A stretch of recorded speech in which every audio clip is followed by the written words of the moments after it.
ये देखो, सिंपल ये बता रहा हूँ। जैसे आपके पास 4D होगा, और आपके पास अगर मान लो कि 3D होगा, और अगर आपके पास लेट कर लो कि 5S होगा, और अगर 4F होगा, तो इसमें मतलब तो एनर्जी कैसे फाइंड करेंगे? I am talking about multi electron, not for the single electron, right? Sir N plus L. N plus L rule लगाइए। एन प्लस एल किस में ज्यादा होगा बताइए तो हम लोग। Sir N four plus L F. नहीं नहीं, 4D का क्या होगा बताइए खुद सब लोग। सर 4D का 4 + 2 सो 6। 6। इसका? 3 + 2 5। राइट। इसका? 5 + 0 5। चलिए 5। 4F बोलिए। 4 + SPDF 4 + 3 7। तो which one is the highest value? 4F four sir. F. तो which one the highest energy? 4F। और after that? 4D। Hmm 4D। 4D, right. Then? 5S। now the two orbital you are getting the same value of n plus l, already in Smallest formula. value of n will be taken. Yes. ये किसमें 5S। हो, किसका हो जाएगा बताइए उसके बाद? 5S। Right. No, 5S, right. After 5S, 3D। 3D। that part is clear for you all? Yes sir. Yes, sir. Okay. For the electron, note करके लिख लो, डिजेनरेट ऑर्बिटल बता दिए थे आपको, डिजेनरेट ऑर्बिटल। यस सर वो magnetic field के absent पे है। नहीं नहीं, डिजेनरेट ऑर्बिटल के बारे क्या बताए थे? डिजेनरेट ऑर्बिटल का मतलब क्या होता था बताइए।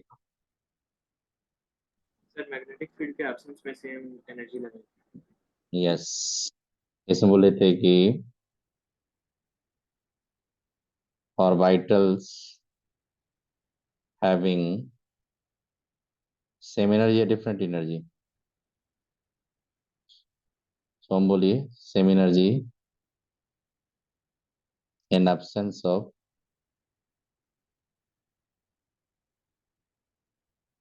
an external magnetic fields. Now you have the two different type of species. एक होता है बेटा मल्टी इलेक्ट्रॉन, एक होता है सिंगल इलेक्ट्रॉन। एक क्या होता है मल्टी इलेक्ट्रॉन, एक क्या होता है सिंगल इलेक्ट्रॉन। आप खुद से बताइए, अगर मैं मल्टी इलेक्ट्रॉन का बात करूं और मैं सिंगल इलेक्ट्रॉन का बात करूं, तो दोनों के केस में डिजेनरेट ऑर्बिटल फाइंड करने का मेथड जो होगा दैट शुड बी सेम या डिफरेंट, ये बताइए निर्मल। Sir different. डिफरेंट होना चाहिए। आप खुद से सुनिए रौनक, देखिए आप बता रहा हूँ कि ये हम लोग किसके बता, डिजेनरेट ऑर्बिटल। तो डिजेनरेट ऑर्बिटल का मतलब होता है कि जैसे मान लीजिए 5D, ये मान लीजिए डी ऑर्बिटल्स है। डी ऑर्बिटल, डी सबसेल जो होता है उसमें कितना ऑर्बिटल होता है बताइए? 5, राइट? हाँ all sir. these fi- all these 5 orbitals having the same energy in absence of magnetic field. If you are going to apply the magnetic field, then split into 5 different orientation होता है, तो 5 का energy क्या होगा, differ हो जाएगा वहां पे। तो देख, तो मैंने बताया था यहाँ पे, सो हम देखिएगा यहाँ पे आर्यन क्या बता रहा हूँ, देखिएगा आप लोग भी, कि for hydrogen and hydrogen like species, इसका मतलब राहुल मैं किसका बात कर रहा हूँ, सिंगल इलेक्ट्रॉन का ना। Yes, sir. तो सिंगल इलेक्ट्रॉन में all orbitals of N orbit having, मैंने क्या बोला, all orbitals of N orbit having same energy in absence of magnetic fields. इसका मतलब क्या होगा, सबका सब डिजेनरेट ऑर्बिटल होगा।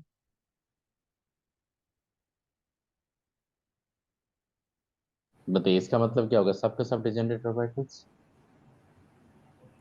Sir, having same energy होगा। हैविंग सेम एनर्जी, अच्छा energy in absence of magnetic field होगा। आप बताइए बेटा, ये ऑल ऑर्बिटल्स ऑफ एन, और क्या लिखे, all orbital of N orbit having same energy in absence of magnetic field. आप खुद से बताओ बेटा, जब सारा ऑर्बिटल की एनर्जी सेम हो जाएगा तो उसको क्या बोलेंगे, आप बताइए। डिजेनरेट बोलेंगे या नहीं बोलेंगे आप?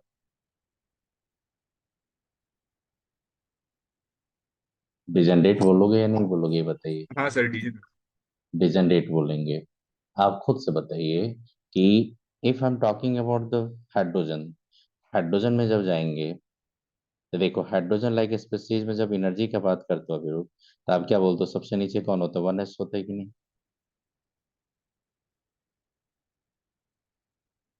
सबसे नीचे 1s। उसके बाद आप बताइएगा, 2s और 2p का एनर्जी सेम होता है कि नहीं सिंगल इलेक्ट्रॉन स्पीसीज में?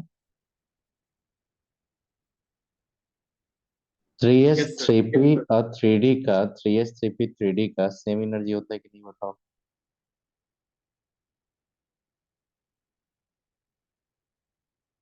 अब बेटा इसको अगर आप 2s बोलोगे तो ये 2p हो जाएगा, ये 3s बोलोगे ये 3p हो जाएगा, ये 3d हो जाएगा। आप बताइए फर्स्ट ऑर्बिट में कौन सा ऑर्बिटल है, 1s। अब बेटा बताओ, फर्स्ट ऑर्बिट, मैंने number of orbital in shell orbit बोला था, एन स्क्वायर बोला था कि नहीं, बताइए रौनक, एन स्क्वायर बोला था कि नहीं, एक ऑर्बिट में कितना ऑर्बिटल्स होता है, तो एन स्क्वायर। और खुद से बेटा बता दो कि फर्स्ट ऑर्बिट का मतलब होता है 1s, सेकंड ऑर्बिट में कौन कौन सा सबसेल है, देखो तो 2s और 2p, तो नंबर ऑफ ऑर्बिटल कितना सेकंड ऑर्बिट में, बताइए 4। चेक करो 4 दिख रहा है कि नहीं आपको वहां पे। फिर थर्ड ऑर्बिट का बात करेंगे तो थर्ड ऑर्बिट में बेटा कितना ऑर्बिटल सारा आपका, 9। चेक कर लो आप, 5 + 3 + 8, 5 + 3 8, एक 9। अब खुद से सोचो कि फर्स्ट ऑर्बिट में कितना ऑर्बिटल होगा, 1। सेकेंड ऑर्बिट में 4 का 4, all these 4 orbitals are degenerate या नॉट डिजेनरेट? तो डीजेनरेट। Degenerate. डिजेनरेट। आप खुद से बताइए कि इसमें ये सेकेंड ऑर्बिट में कितना डिजेनरेट ऑर्बिटल मिला आपको, 4। और थर्ड हाँ ऑर्बिट सर। में कितना डिजेनरेट मिला आपको, 9। 9। आप खुद से सोचो, फोर्थ ऑर्बिट में डिजेनरेट ऑर्बिटल कितना हो जाएगा, 16 हो जाएगा कि नहीं? Yes, sir. N तभी square. ये बात अब बताओ, अगर आपसे मेडिकल का ये क्वेश्चन मैं देख चुका हूँ, बोला था कि find the number of degenerate orbital in the second excited state of hydrogen atom. तो सेकंड एक्साइटेड स्टेट का मतलब we are talking about the third orbit, तो उसमें डिजेनरेट ऑर्बिटल कितना हो जाएगा निर्मल, ये बताइए, 9। किन्हीं को प्रॉब्लम है, ये बताइए, मल्टी इलेक्ट्रॉन या सिंगल इलेक्ट्रॉन की बात कर रहा हूँ मैं? Single electron. Single electron. Number of degenerate orbital, number of degenerate orbital किसका बात कर रहा हूँ मैं, डिजेनरेट ऑर्बिटल देखिएगा, डिजेनरेट ऑर्बिटल्स,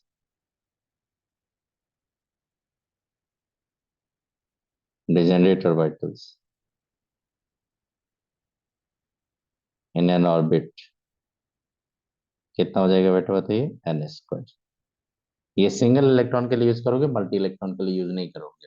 अगर मान लो किसी निर्मली, आप देखिएगा, तुम देखिएगा आप लोग क्या होता है कि एक आपको एनर्जी दे देगा एक ऑर्बिट का, और उस ऑर्बिट का एनर्जी देके बोलेगा कि इस ऑर्बिट में बताओ कितना नंबर ऑफ डिजेनरेट ऑर्बिटल्स होगा, हाइड्रोजन या हाइड्रोजन लाइक स्पेसीज के लिए, तो बताओ एनर्जी का फॉर्मूला से एन का वैल्यू फाइंड कर सकते हो कि नहीं आप, बताइए। हाँ सर। एनर्जी के हाँ फॉर्मूला सर। से एन का वैल्यू फाइंड कर लेंगे। अगर मान लीजिए एन का वैल्यू आपका मान लीजिए 2 आया, तो डिजेनरेट ऑर्बिटल कितना बोलेंगे, 4। अगर वही एन का वैल्यू 3 आया तो डिजेनरेट ऑर्बिटल बोलिएगा 9। अगर वहीं पे n = 4 आ गया तो आप डिजेनरेट ऑर्बिटल बोलिएगा कितना, 16। आप कर लेंगे ये सब खुद से। क्वेश्चन में दिखाऊंगा आपको, नेक्स्ट क्लास में नहीं दिखाऊंगा, अभी थोड़ा टॉपिक कवर करता हूँ इसमें। देखो, फॉर मल्टी इलेक्ट्रॉन के लिए जाएंगे तो देखो क्या हो जाएगा, मल्टी इलेक्ट्रॉन एटम के लिए जब जाओगे,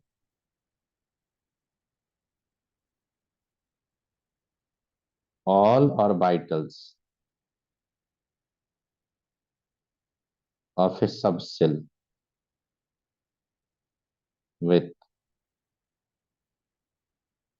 same value of n n l, मैं n प्लस एल नहीं बोल रहा हूँ आपको, मैं आपको यहाँ पे n प्लस एल नहीं बोल रहा हूँ, मैं बोल रहा हूँ ऑल ऑर्बिटल्स के पास क्या हो चाहिए, एन और एल का वैल्यू सेम होना चाहिए। मैंने क्या लिखा, एन प्लस एल का वैल्यू सेम नहीं होना चाहिए, किसका वैल्यू सेम होना चाहिए बताइए। N and L. एन और एल का वैल्यू क्या होना चाहिए, सेम होना चाहिए, with the same value N और L are called degenerate orbitals. और ये डिजेनरेट ऑर्बिटल अपना कब रहेगा, in absence of magnetic field, in presence of magnetic field, absence. In absence of magnetic field. देखो इसमें क्या थ्योरी हो गया चेंज, देखो इसमें बोला कि all orbitals of a sub cell, ये बोल रहा है कि all orbital of a sub cell, मतलब डी सब सेल में कितना ऑर्बिटल्स होता है 5, टी सब सेल में कितना ऑर्बिटल होता है 3, एफ सब सेल में कितना ऑर्बिटल होता है 7, मैंने बताया था आपको। तो बोला कि all orbitals of a sub shell with the same value of N और L are called degenerate orbitals. अब बताइए मल्टी इलेक्ट्रॉन में सिंगल इलेक्ट्रॉन का थोड़ा डिफरेंट आ गया कि नहीं इसमें। देखो एक एग्जांपल लेता हूँ। अब देखो इसमें जैसे टोपी लेंगे और ये देखो आप 3p लोगे, बताइए 2p में कितना ऑर्बिटल्स होगा बेटा, 3, 3p में भी कितना ऑर्बिटल्स होगा 3। अब ये बताइएगा 2p में n कितना होगा, l कितना हो जाएगा 2, l कितना बोलेंगे 1, इसमें n कितना होगा 3, l कितना बोलेंगे 1। आप ये बता दो, ये तो भी 2p है, ये भी p है और ये भी p है। अब बताइए इसमें n और l का वैल्यू देखो डिफर कर रहा है कि नहीं, दोनों में कर रहा है यहाँ पे। आप हाँ सर। ये जो 3 ऑर्बिटल होगा ये डिजेनरेट होगा, और ये भी आपका डिजेनरेट होगा, लेकिन दोनों का n plus L value differ कर रहा है कि नहीं बताइए। Yes, sir. N N N plus L का वैल्यू डिफर कर रहा है, मतलब इसका एनर्जी कम होगा, इसका एनर्जी ज्यादा होगा। तो आप डिजेनरेट ऑर्बिटल कितना बोलोगे, 2p में कितना ऑर्बिटल डिजेनरेट है 3, 3p में भी कितना डिजेनरेट ऑर्बिटल होता है 3। अब ये और p को डिजेनरेट मत बोलना, ये मत बोलना कि 2p और 3p डिजेनरेट हो गए, ये नहीं हो सकता, क्योंकि 2p 3p की एनर्जी डिफरेंस होता है, लेकिन 2p में तीनों का तीनों ऑर्बिटल डिजेनरेट ऑर्बिटल्स हैं। तो मल्टी इलेक्ट्रॉन पे किस पे वर्क करेंगे, सब सेल पे, और सिंगल इलेक्ट्रॉन किस सर पे और वर्क एक बार इसको करेंगे। रिपीट करेंगे? अब एक काम करो, अब मल्टी किसके किसके बारे में बोल रहे हैं, मल्टी इलेक्ट्रॉन के बारे में बोल रहे हैं यहाँ पे। अब देखिएगा यहाँ पे क्या लिख रहा हूँ, देखिए आप खुद से बताइए, 3p एनर्जी किसका ज्यादा होता है बताइए, तो मल्टी इलेक्ट्रॉन में 3p का ज्यादा होगा नहीं 2p से। यस। आप बताइए 3p की एनर्जी अगर 2p से ज्यादा हो जाएगा तो कभी ये डिजेनरेट ऑर्बिटल हो सकता है 3p 2p। आप एनर्जी बताओ ना। आप 2s में 2s से ज्यादा 2p की एनर्जी होता है कि नहीं। यस। आप यस बताओ सर। 2s से 2p का भी डिजेनरेट ऑर्बिटल हो सकता है मल्टी इलेक्ट्रॉन में। नहीं। नहीं सर। नहीं, तो इसका मतलब हुआ कि अगर 2p लेंगे तो 2p में कितना ऑर्बिटल है यहाँ पे 3, तो इसमें कितना 3 डिजेनरेट ऑर्बिटल्स यहाँ पे, 3 डिजेनरेट ऑर्बिटल्स है, दैट इज, इसको बोलते हैं हम लोग 3-fold डिजेनरेसी, 3-fold डिजेनरेसी। आपको बोलेगा कि 3-fold डिजेनरेसी किस में होता है, किस में बोलेंगे p में। अब ये बताओ, अगर मैं d का बात करूंगा, d सब सेल का बात करूंगा, तो बताओ तो d सब सेल में कितना ऑर्बिटल्स होता है, 5. तो कितना डिजेनरेट ऑर्बिटल होगा वहां पे। 5. तो इसको बोलते हैं 5-fold डिजेनरेसी, 5-fold डिजेनरेसी। आप बताओ तो f में कितना फोल्ड डिजेनरेसी होगा 7। 7। अब बताइए, जैसे डी लेते थे तो डी का सबका एनर्जी सेम रखा था कि नहीं, इन एब्सेंस ऑफ मैग्नेटिक फील्ड, बताइए आप लोग। और जैसे मैग्नेटिक फील्ड लगाए थे तो लॉस ऑफ डिजेनरेसी हुआ था कि नहीं। तो बेटा बताना, loss of degeneracy that show the splitting of spectral lines. आपने पढ़ा था ना जीमन इफेक्ट, स्टार्क इफेक्ट, याद करो। आपने पढ़ा था ना जीमन इफेक्ट, जीमन इफेक्ट और स्टार्क इफेक्ट। तो जी मनी फैक्ट में आपने पढ़ा था ना, स्प्लिटिंग ऑफ स्पेक्ट्रल लाइन। तो बेटा एक्चुअली क्या होता है, ये जो डी सब सेल में ऑर्बिटल देखते हो सबका एनर्जी आपका सेम होता है, लेकिन जैसे मैग्नेटिक फील्ड लगाओगे तो ये 5 सब एनर्जी लेवल्स में आपका स्प्लिट कर जाएगा, और उसी 5 एनर्जी सब लेवल में स्प्लिटिंग के चलते मैग्नेटिक फील्ड में जाके स्पेक्ट्रल लाइन भी स्प्लिट किया था। लिख दो इस चीज को, मैं बताइए। हाँ सर। हाँ सर। अगर आप बोले, करंट एनर्जी हो जाता है। आप खुद से बताइए, अगर कोई भी पूछेगा आपसे कि मल्टी इलेक्ट्रॉन में डिजेनरेट ऑर्बिटल देखने के लिए बोलेगा तो कहाँ पे जाइएगा आप लोग, सब सेल पे। आज सिंगल इलेक्ट्रॉन में आपको डिजेनरेट ऑर्बिटल फाइंड करने बोलेगा तो आप कहाँ पे जाएंगे बताइए, एन पे, सीधा नंबर ऑफ ऑर्बिट पे। तो मोशन তাহলে বলিটা, if the multi electron system তাহলে ওটা ডিজেনারেট অরবিটাল ফাইন্ড হয়ে যাবে, বল তাড়াতাড়ি বল। हाँ सर। आइडिया বুঝেছিস? तो आपको कोई बोलेगा कि 4f में कितना डिजेनरेट ऑर्बिटल बोलेंगे तो कितना बोलेंगे, 7। 3D, पहले 3D में कितना, 5। 2p में कितना, 3। समझ में आ गया कौन कौन डिजेनरेट ऑर्बिटल्स है? तो मैं एक क्वेश्चन दूं आपको, बताओ क्वेश्चन दोगे? देखो क्वेश्चन मैं दे रहा हूँ, ये आपको बता रहा हूँ, यहाँ पे देखना, ये चीज दिखा के उसके बाद मैं क्वेश्चन दे रहा हूँ। बेटा बताओ, तो मल्टी इलेक्ट्रॉन में जाएंगे तो ये 1s होगा, और ये क्या होगा, 2s होगा। सर आपने अब जो बेटा, लिखा था ना with same value of N and L. आप एक काम कीजिएंगे, आप 2p जब लेंगे इसमें, n का वैल्यू कितना हो जाएगा, 2, और l का वैल्यू कितना हो जाएगा, 1। आप खुद से सोचिए, कोई भी ऑर्बिटल पकड़ेंगे सबका n और l का वैल्यू सेम हो जाएगा कि नहीं, बताइए खुद से। इसमें n और l सबका वैल्यू सेम हो जाएगा कि नहीं, बताइए खुद से। इसमें n और l का वैल्यू सेम हो जाएगा कि नहीं, ये बताइएगा आपसे। हाँ सर। Yes sir. हाँ हम्म, सर। आप खुद से बताइए, तो एन और एल जो हो गए यहाँ पे, आप इसमें जाएंगे आप खुद से सोचिए, इसमें एन का वैल्यू क्या है, कौन डिफर कर रहा है कि नहीं। तो बेटा एन का वैल्यू डिफर करेगा तो एन प्लस एल का वैल्यू डिफर कर जाएगा, तो एनर्जी डिफर कर जाएगा, तो उसको डिजेनरेट कभी बोल पाओगे आप? नहीं। नहीं। डिजेनरेट उसी को बोलेंगे जिसके एन और एल का वैल्यू सेम होगा। बेटा इसमें देखो, इसमें अगर मान लो इसको मैं 3D लिख दिया, एन यहाँ पे 3 कर दिया, एल यहाँ पे 2 कर दिया, अब किसी को भी पकड़ोगे तो एन और एल का वैल्यू सेम हो जाएगा कि नहीं, बताइए आप। तो ये एन और एल का वैल्यू जिसका भी सेम होता है उसको बोलते हैं हम लोग डिजेनरेट ऑर्बिटल। जी। तो जो एनर्जी लेवल्स को आप एन और एल से आपने स्पेसिफाई किया था, जो एनर्जी लेवल को आपने एन और एल से स्पेसिफाई किया था, वही एनर्जी लेवल आपका 12+1 सब एनर्जी लेवल में स्प्लिट कर जाएगा इन presence of magnetic field. This is called जीमन effect. लिख दो इस चीज को। हाँ सर। देखिए, यस। देखिए पहले ये लिखने दीजिए, उसके बाद मैं एक क्वेश्चन दूंगा, अब वो क्वेश्चन अगर कर लेंगे तो समझ जाएंगे कॉन्सेप्ट में, आपको क्लैरिटी है। ये क्या होगा बताइए, 2p, और ये क्या होगा बताइए, 3s, और ये क्या होगा आपका बताइए, 3p।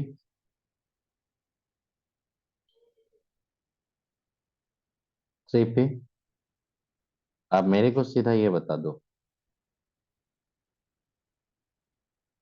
कि 1s 2s 2p 3s 3p, ये जो अरेंजमेंट है, ये सिंगल इलेक्ट्रॉन का कि मल्टी इलेक्ट्रॉन्स का है ये? Multi electron. Multi electron.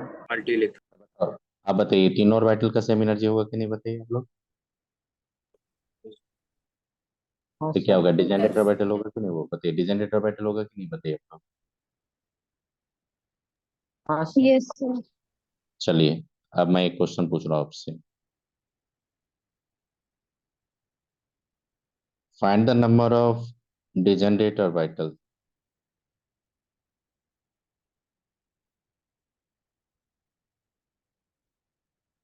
Orbitals in second excited state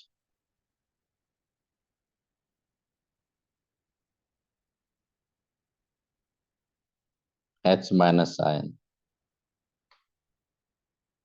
बताइए।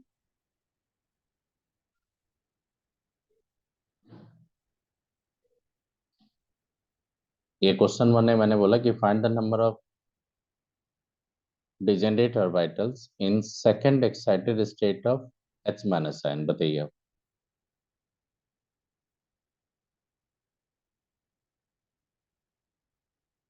अच्छा ये बता दो, अगर H माइनस आयन ने देके हाइड्रोजन एटम देता तो क्या बोलते अपन सर? So 1 Sir, होगा. two. Sir, 9. तो यहाँ पे आंसर जब जाएंगे तो कौन सा ऑर्बिटल की बात करें? थ्री ऑर्बिट का बात कर रहा हूँ मैं, थर्ड ऑर्बिट का बात कर रहा हूँ। तो नंबर ऑफ डिजेनरेट ऑर्बिटल सीधा कितना बोलते बताइए? 9. डिजेनरेट ऑर्बिटल क्या बोलता है बताइए यहाँ पे? 9। 9. 9 ये समझ में आई बात आपको? सर n इक्वल टू 3 क्यों है? अरे सेकंड एक्साइटेड स्टेट में बेटा, सेकंड एक्साइटेड स्टेट का मतलब होता है कि एन हायर एनर्जी लेवल है वो। तो फर्स्ट एक्साइटेड स्टेट का मतलब सेकंड ऑर्बिट, सेकंड ऑर्बिटल, ये फर्स्ट एक्साइटेड स्टेट मतलब second orbit, second excited state मतलब third orbit, third excited state में फोर्थ ऑर्बिट, ऐसे मैंने बताया था एक्साइटेड स्टेट, याद करो। ओके। अच्छा अब ये क्वेश्चन जो दे रहा हूँ इसमें बताइए तो, find the number of degenerate orbitals. Sir लेकिन H माइनस के लिए कितना होगा सर? वही बता रहा हूँ, number of the degenerate orbital in H minus ion. हाँ, अच्छा सर. डिजेनरेट ऑर्बिटल किसमें बताए थे? Find the number of degenerate orbital in the second excited state बताए थे ना, second excited, second excited state of H minus ion. Hmm. Excited state of H minus ion. अब बताइए इसका। अच्छा बताओ H माइनस में कितना इलेक्ट्रॉन्स होगा? Sir 2. अगर मान लो कि H माइनस में 2 इलेक्ट्रॉन होगा तो यहाँ पे हम लोग एनर्जी को डिफाइन करने के लिए कौन सा रूल लेंगे? N plus N. देखो हाइड्रोजन में क्या था कि N इक्वल, हाइड्रोजन में क्या था, एक ही इलेक्ट्रॉन था बेटा। आपने वहां पे N प्लस एल रूल नहीं यूज किया आपने, वहां पे सीधा N के बेसिस पे आपने ऑर्बिटल की एनर्जी को डिफाइन किया था। लेकिन जब आप मल्टी इलेक्ट्रॉन में जाओगे तो आपके इंटर इलेक्ट्रॉनिक रिपल्सन होगा। मैं बताने जा रहा हूँ आज क्यों होता है ये, सब मैं बताऊंगा आज। लेकिन बेटा अब खुद से सोचो कि H माइनस का बात कर रहा हूँ तब मल्टी इलेक्ट्रॉन का बात कर रहा हूँ। अब मल्टी इलेक्ट्रॉन में ऑर्बिटल की एनर्जी को डिफाइन करने के लिए आपको हेल्प लेना पड़ेगा N प्लस एल का। और N प्लस एल का जब हेल्प लेंगे, जैसे जैसे N प्लस एल का वैल्यू इंक्रीज होगा तो एनर्जी आपका इंक्रीज होगा। और जैसे N प्लस एल का वैल्यू सेम होगा तो जिसका लोअर वैल्यू ऑफ N होगा उसका एनर्जी कम होगा। बताए थे ये आपको। तो H माइनस को किस में रखोगे? मल्टी इलेक्ट्रॉन में रखोगे, सिंगल इलेक्ट्रॉन में रखोगे? मल्टी इलेक्ट्रॉन में। हाँ sir. Yes, sir. तो मल्टी इलेक्ट्रॉन में जब रखेंगे बेटा, मल्टी इलेक्ट्रॉन में जब रखेंगे, मल्टी इलेक्ट्रॉन हो गया ना, क्योंकि नंबर ऑफ इलेक्ट्रॉन कितना था? 2 इलेक्ट्रॉन होता है। तो यहाँ पे किस पे जाएंगे? N प्लस एल रूल पे जाएंगे हम लोग। N प्लस एल रूल जब जाएंगे तो आप थोड़ा देखिएगा, गौर करके सोचिएगा यहाँ पे। ये आपका क्या हो, दोनों इलेक्ट्रॉन आप कहाँ पे रखोगे? 1s में रखोगे? बताओ, एस ऑर्बिटल सबसे close to the nucleus tightly bound कौन हो गया है? 1s या 2s? 1s। मैंने जब बोर्स मॉडल भी पढ़ाया था तो मैंने याद करूँ तो फर्स्ट ऑर्बिट सबसे क्लोज टू द न्यूक्लियस होता था, बोलते थे कि फर्स्ट ऑर्बिट में इलेक्ट्रॉन सबसे टाइटली बॉन्डेड होता है। Yes, yes sir. सर। तो 1s के बाद कौन हो जाएगा बेटा? 2s। और 2s के बाद क्या हो जाएगा बेटा बता दिए? 2p। अब बताइए ये फर्स्ट एक्साइटेड स्टेट होगा कि नहीं?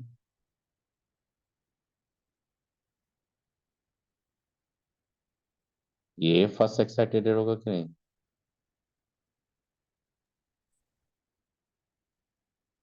बताइए आप। हाँ sir. क्यों होगा फर्स्ट एक्साइटेड स्टेट? Sir, क्योंकि n equals to. आप खुद नहीं देखिए, आप ऐसे सोचिए, 1s था आपका ग्राउंड स्टेट, सबसे नीचे था तो वो सबसे सबसे लोअर एनर्जी लेवल को क्या बोलते थे? Ground state. और जैसे ही आप 1s के बाद ऊपर जाएंगे तो एक्साइटेड स्टेट आ जाएगा आपका। ये क्या होगा आपका? Second excited state.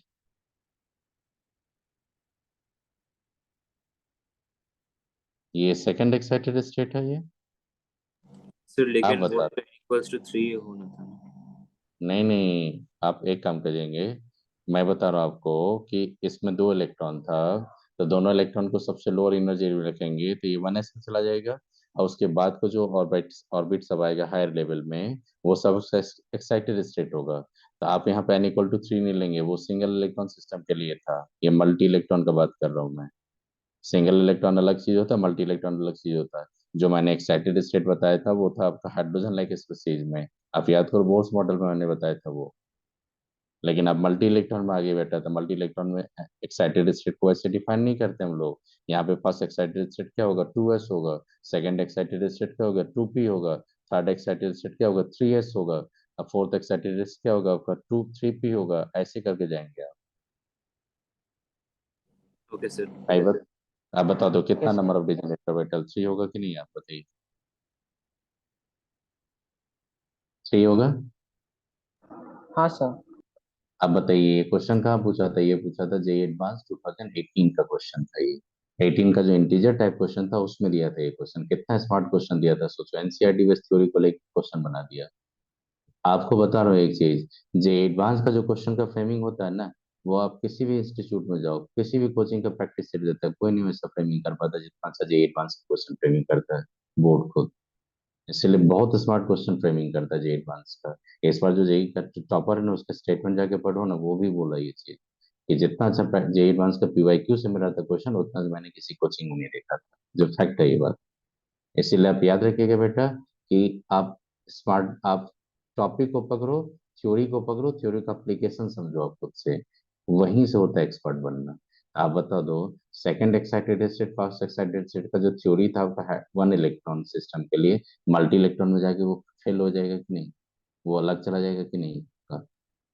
Yes, जो sir. एक्साइटेड स्टेट आपने सिंगल इलेक्ट्रॉन के लिए थे, वही एक्साइटेड स्टेट अगर मल्टी इलेक्ट्रॉन के लिए लोगे तो फिर n+l क्यों लोगे हम लोग, हम लोग n पे क्यों नहीं वर्क कर लेंगे फिर। समझ में आया सोम सर मैं क्या ये बोल। जो 1s 2s पे 2p लिख रहे हैं सर, ये किसके बेसिस पे फिर लिख। ये n+l रूल पे बेसिस पे, ये n+l रूल पे होता है।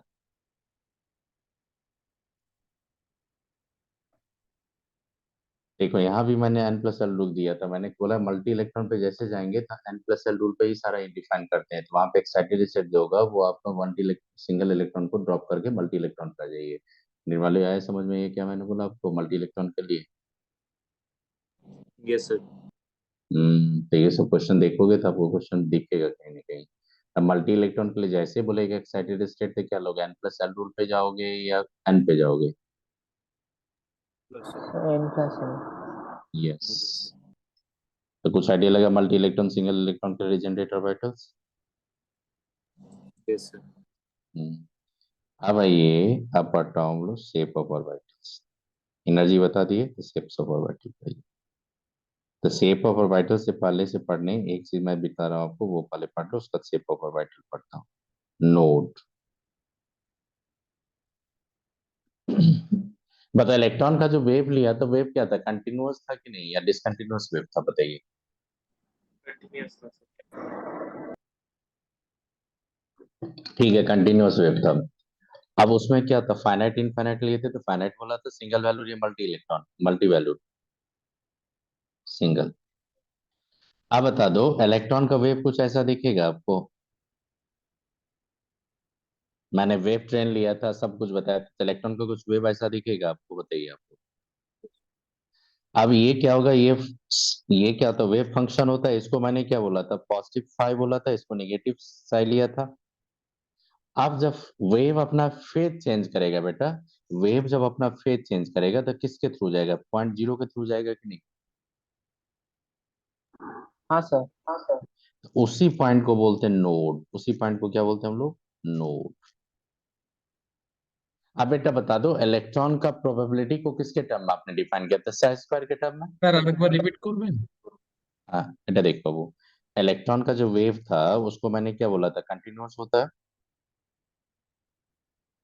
मैंने बोला था হ্যাঁ ना कि স্যার।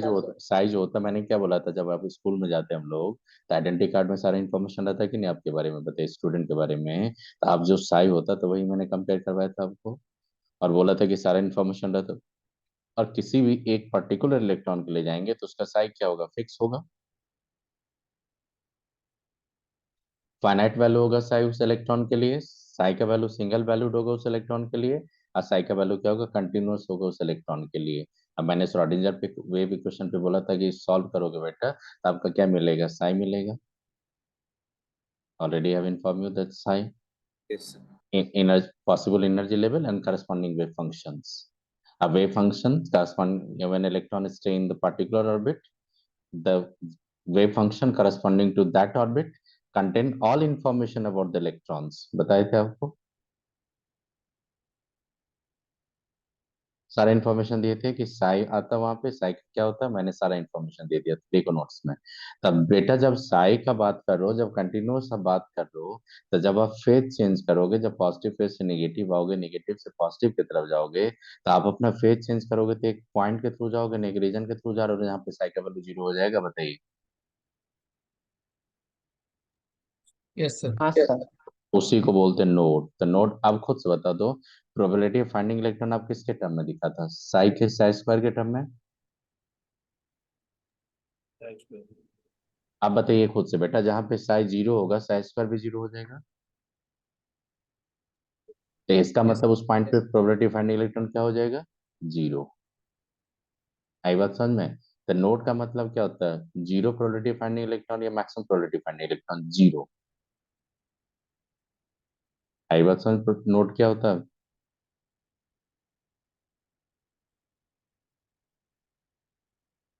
प्रोबेबिलिटी डेंसिटी मैंने क्या बोला था, 0।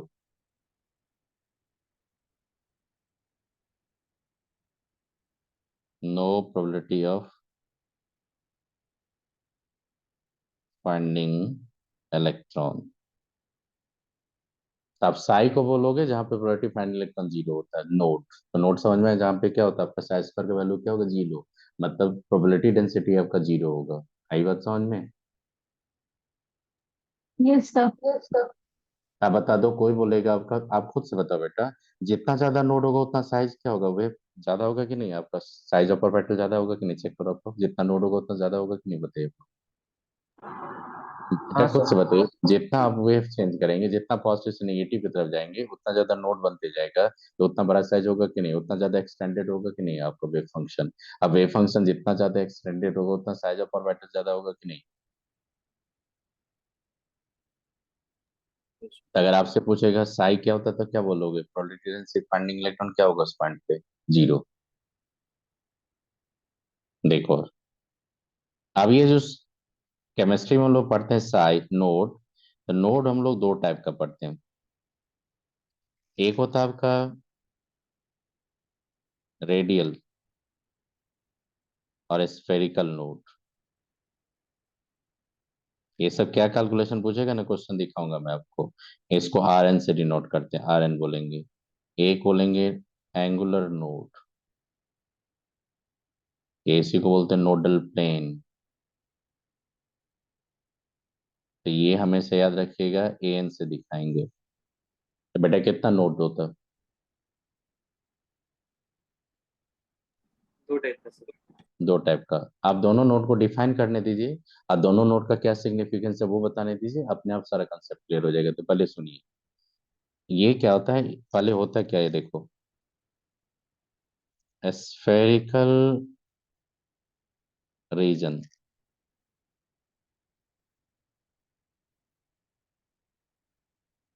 अराउंड द न्यूक्लियस, पहले लिख लो, मैं बता देता हूँ। At certain distance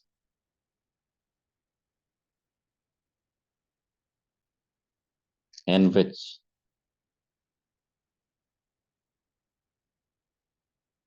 the probability density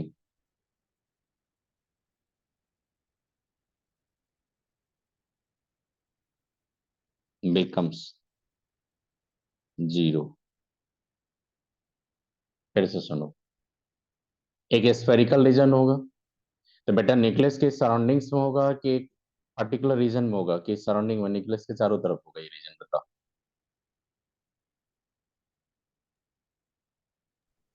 sir फिर राहुल से। बताइए। ये इलेक्ट्रॉन, नहीं नहीं, आप बताइए मैंने क्या बोला, कि spherical region around the nucleus at a certain distance, at a certain distance in which probability density become 0। मतलब उसका probability फाइनल इलेक्ट्रॉन क्या होगा वहां पे, 0। अब एक काम करो, नहीं समझ में आए तो एक काम करो, जो मैं बता रहा हूँ सुनो। ये बेटा न्यूक्लियस लिया मैंने, सुनो, ये न्यूक्लियस लिया, और यहाँ पे एक मैं देखो क्या कर रहा हूँ, देखना, यहाँ पे एक न्यूक्लियस लिया है, यहाँ पे ये ऑर्बिट लिया। और मैं यहाँ पे देखो एक यहाँ भी ऑर्बिट लिया, ये देखा। मैं एक चीज जो बता रहा हूँ ये पहले सुनना, उसके बाद मैं फिर से बता दूँ, देखना। ये देख लो, ये कलर कर रहा हूँ तो समझ लो कि इलेक्ट्रॉन क्लाउड है वो। और नीचे जो रखा ना एक मैं छोटा सा डॉट रखा, वो समझो न्यूक्लियस है ये इलेक्ट्रॉन क्लाउड से ये। और ये भी इलेक्ट्रॉन क्लाउड से। अब बेटा बता दो, ये जो इलेक्ट्रॉन क्लाउड मैंने एक स्फेरिकल रीजन में लिया, बीच में एक ऐसा रीजन आ रहा है जहाँ पे मैं पूरा व्हाइट करके रखा हूँ। हाँ सर। इसका मतलब वहां पे प्रोबेबिलिटी फाइंड इलेक्ट्रॉन जीरो है, इसका मतलब। जो बेटा ब्लू कलर देख रहे हो वो समझो इलेक्ट्रॉन का क्लाउड है वो। क्या है बेटा वो? इलेक्ट्रॉन का क्लाउड से वो। और इलेक्ट्रॉन का क्लाउड देखो कि न्यूक्लियस कहाँ लिए, तो देखो न्यूक्लियस यहाँ पे सेंटर पे जो मैंने डॉट लिया वैसे न्यूक्लियस है। और ये जो ब्लू कलर का मैंने जो क्लाउड जैसा बना है, समझो कि इलेक्ट्रॉन का क्लाउड है ये। और देखो दो इलेक्ट्रॉन का जो कंसेंट्रिक लोब्स है, दोनों के बीच में एक रीजन आ रहा है जहाँ पे इलेक्ट्रॉन जीरो है आपका। हाँ सर। उसी रीजन को बोलते हैं, उसी को बोलते हैं रेडियल नोड। अब आई बात समझ, रेडियल नोड क्या होता है? सर एक और बार यस सर। नहीं नहीं, देखिए सिंपल थ्योरी बोले आपको कि स्फेरिकल रीजन, तो देखो ये स्फेरिकल रीजन हो गया आपका। मैं कलर चेंज करके फिर से बता रहा हूँ, सुनिएगा। मैं बताया आपको कि एक स्फेरिकल रीजन होना चाहिए। क्या लिखा मैंने, देखो spherical region around the nucleus, the nucleus के चारों तरफ देखो है कि नहीं है। एट द सर्टेन डिस्टेंस, देखो न्यूक्लियस से सर्टेन डिस्टेंस पे है कि नहीं है। प्रोबेबिलिटी डेंसिटी बिकम जीरो, मतलब वहां पे प्रोबेबिलिटी फाइंड इलेक्ट्रॉन आपका जीरो है। Okay sir. आई बात, आई बात समझ में? रेडियल नोड कैसा होता है स्फेरिकल रीजन? Yes sir. आप इसको क्या बोल देते, देखो एक टर्म देखो ना, ये बोल रहे रेडियल या स्फेरिकल नोड। तो बेटा जब स्फेरिकल नोड बोल रहे हैं तो स्फेरिकल शेप भी तो आना चाहिए उस नोड का। हाँ सर। अब आई बात समझ में? स्फेरिकल नीड है नोड। अब देखो सर रेडियल नोड का हम बताइए, रेडियल नोड जो फॉर्मूला सर होता है वो वो सर वो बताइए। व्हाइट वाला पोर्शन स्फेरिकल नोड है क्या? नहीं नहीं, देखिए आपको जब बता रहे थे, जब आपको बताए थे, सुनिए एक सिंपल थ्योरी बता रहा हूँ आपको। देखो वेव ऐसे जा रहा है कि नहीं बेटा? तो जैसे इलेक्ट्रॉन वेव जाएगा तो यहाँ पे इलेक्ट्रॉन प्रोबेबिलिटी डेंसिटी जीरो होगा कि नहीं इस पॉइंट पे? Yes sir. उसी पॉइंट को मैंने यहाँ पे एक स्फेरिकल रीजन के फॉर्म में दिखा। मतलब नोड का जो होता है एक शेप होता है। नोड जो बोलते हो ना, उसका एक शेप होता है 3D रीजन में। तो वो जो शेप दिखा रहे हैं अभी कैसा दिख रहे हैं? स्फेरिकल शेप दिखा रहे हैं। That's why it is called spherical node. A spherical node stay at the certain distance from the nucleus। मतलब इलेक्ट्रॉन का क्लाउड जो देखोगे, जो मान लो कि 1s 2s जो भी ऑर्बिटल का बात कर रहे हो, उसका आप इलेक्ट्रॉन देख रहे हो। लेकिन इलेक्ट्रॉन का प्रोबेबिलिटी जहां जहां था उस बीच में एक ऐसा भी रीजन है जहां पे इलेक्ट्रॉन प्रोबेबिलिटी जीरो था। तो उसी नोड को बोलते रेडियल नोड्स। आई बात समझ में? हाँ सर। जैसे आप मान लो एक सिंपल थ्योरी बता रहा हूँ। जैसे क्या होता है कि जब आपने कहीं पे मान लो कि कहीं पे मान लो कि कहीं पे जाते हो, लॉन्ग ड्राइव पे जाते हो। लॉन्ग ड्राइव पे जाते हो, कुछ चीज आप देखते हो कि मान लो कि फॉरेस्ट एरिया में जाते हो या हिल एरिया में जाते हो। आप फील देखते हो, कुछ देखते हो, बहुत अच्छा लगता है आपको, सीनरी बहुत अच्छा लगता है। लेकिन वो कंटिन्यू तो नहीं ना रहता, कुछ देर के बाद आपको निकलेगा कि एकदम पूरा एग्रीकल्चर फील्ड आ गया। फिर जाके बाद फिर से वो आपका वो सीन आपको देखने को मिला। तो वैसे ही सोचो ना कि इलेक्ट्रॉन क्लाउड आपको जब देखने गए आपने, तो आपने उसका क्या किए, एनर्जी को क्वांटाइज करके उसका एक इक्वेशन बनाया साइंटिस्ट ने। उस इक्वेशन को जो सॉल्व करके, जैसे मोह का आपने क्वेश्चन भेजा था जहाँ पे वो एक रिलेशन था ना, आपने बोला था, तो मैंने यही बोला था कि क्लास में ये हाँ वही। हाँ, तो वही चीज का मैं अभी थ्योरेटिकल पोर्शन बता रहा हूँ, उस इक्वेशन के थ्रू मैं प्रूफ कर दूंगा इसको। तो होता क्या वहां पे कि जब आप वहां पे जाएंगे, जब इलेक्ट्रॉन को देखा वहां पे साइंटिस्ट ने इक्वेशन बना बना के देखा, तो बोला कि इस इक्वेशन में जो वेरिएशन आया था उसमें देखा, बहुत सारा टीचर क्या बोलता है, ये इलेक्ट्रॉन एज्यूम करके लिया, ऐसा नहीं था वो। मैथमेटिकल एक्सप्रेशन में वो वेरिएशन जब देखा, तो उसको क्या देखा, कुछ ऐसा रीजन पे वेरिएशन देखा जहाँ पे इलेक्ट्रॉन का प्रोबेबिलिटी जीरो हो गया था, लेकिन फिर उसके बाद इलेक्ट्रॉन आ गया था। मतलब उस जो प्रोबेबिलिटी जीरो ले रहे हैं उसका उन्होंने देखा कि उसका एक ट्रिग्नोमेट्रिक फंक्शन लेके देखा। फिर ट्रिग्नोमेट्रिक फंक्शन जो इस इंडिपेंडेंट इक्वेशन का आया था, देखा कि independent of the any angle. तो बताओ, कोई भी इंडिपेंडेंट अगर एंगल का होगा तो उसका स्फेरिकल ही शेप होगा ना। अब बताओ निर्मल, कोई अगर इंडिपेंडेंट यस। एंगल का होगा तो उसका स्फेरिकल शेप ही बताएगा ना। तो इसीलिए साइंटिस्ट ने बोला कि रेडियल नोड्स होता है ऑर्बिटल्स में, सब में होता नहीं, बोला सब में नहीं, वो होता है n-l का फॉर्मूला एक इंट्रोड्यूस कर दिए। बोला कि जो रेडियल नोड होता है ना वहां पे साई स्क्वायर का वैल्यू 0 होता है, तो रेडियल नोड दिखेगा कैसे, तो बोला कि स्फेरिकल दिखेगा। यही बात समझ में। न्यूक्लियस पे होगा नहीं, बोला कि न्यूक्लियस पे तो नोड लोगे ही नहीं, न्यूक्लियस के सर्टेन डिस्टेंस पे होगा। कर लेंगे, समझ में आई है। अब देखो, अब जो थ्योरी लिख रहा हूँ आपको,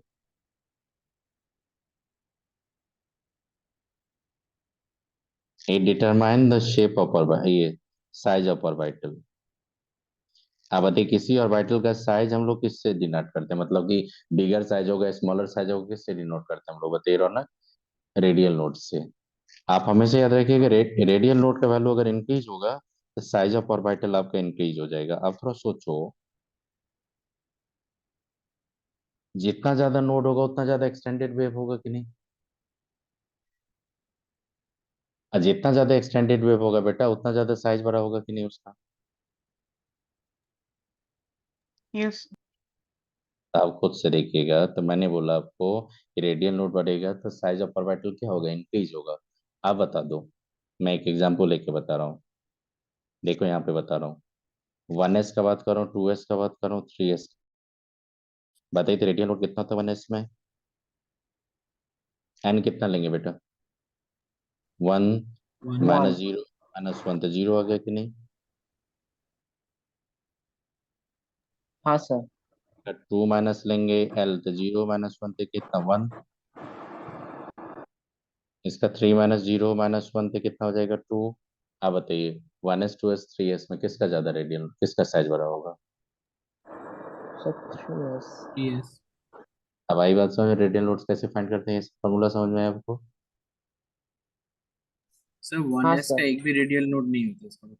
हाँ तो देखो, आप खुद से सोचो कि देखो मैं जो हाईलाइट कर रहा हूँ उसको देखिएगा। अब देखिए, ऐसा सिर्फ रहेगा तो वो हो जाएगा 1s, और जैसे ही एक रेडियल नोट दे ऐसा कर दिए तो वो हो गया 2s, और फिर ऐसे ही एक करके रेडियल नोट देंगे तो वो हो जाएगा 3s, ऐसे करके करेंगे तो वो 4s। तो समझ में आ गया, जितना रेडियल उतना ज्यादा साइज होते बढ़ते चला जाएगा कि नहीं आपका। Yes sir. तो किन्हीं को कंफ्यूजन नहीं ना, रेडियल नोट कैसे फाइंड करते हैं हम लोग। अगर कोई पूछेगा आपसे रेडियल नोट डिटरमाइन क्या करता है तो क्या बोलोगे, साइज ऑफ ऑर्बिटल। देखो, हाँ बेटा बताइए, 2p लेंगे, 3p लेंगे, 4p लेंगे। आप बताइए रेडियल नोट कितना हो जाएगा, आप लोग खुद से बताइए। सबका रेडियल नोट बताओ आप लोग। सर 1 2 3। 0 1 2, चेक करो। हाँ सर मतलब 1 2 3 -1 -1। क्योंकि n-l लेंगे तो इसका n का वैल्यू कितना है 4, l का वैल्यू कितना हो जाएगा जिनिया बताइए 1। आप बताइए क्या होगा, n 4 था तो रेडियल नोट कितना हो जाएगा 4 माइनस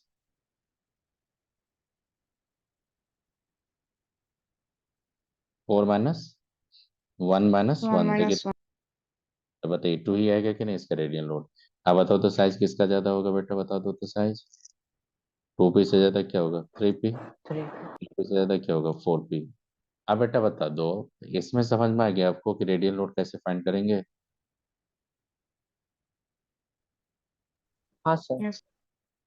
देखिए रेडियल नोट मैं बता रहा हूँ, और देखो मैं बता रहा हूँ एस ऑर्बिटल के लिए, एस ऑर्बिटल में अगर रेडियल नोट फाइंड करना है आपको तो देखो तो क्या होगा, n-1 होगा कि नहीं, क्योंकि l तो 0 होता है इसका। p ऑर्बिटल में अगर रेडियल नोट फाइंड करोगे तो n-2 हो जाएगा कि नहीं। अरे बेटा l 1 होता है तो वो तो कॉमन हो जाएगा। और देखिएगा d ऑर्बिटल के लिए जब जाएंगे तो क्या हो जाएगा आप लोग बताइए, n-3 होगा कि नहीं। f ऑर्बिटल के यस। लिए जाएंगे तो n माइनस क्या हो जाएगा 4 हो जाएगा कि नहीं। तो ये जो फॉर्मूला लाया उसमें मैंने l का वैल्यू फिक्स करके लाया। हाँ सर। अब बताइए 4f में देखो तो कितना होगा रेडियल नोट्स, शून्य। 0। अरे 0 बेटा, देखो ना आप यहाँ पे n कितना लेंगे 4, l कितना लेंगे 3 -1 तो 0 आ रहा है कि नहीं।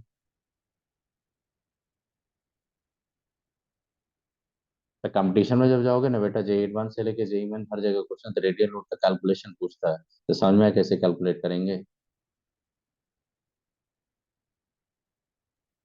Yes sir. चलिए हाँ अब सर। आइए, अब रेडियल नोट समझ में आ गया, अब एंगुलर नोट पकड़ो क्या होता है देखो। ये पकड़ना सबसे इजी है, और इसको पकड़ोगे तो एक से बहुत क्लैरिटी आपको मिल जाएगा, समझ में आ जाएगा। देखो क्या मिलेगा, सबसे पहले लिखो, इट इज अ प्लेन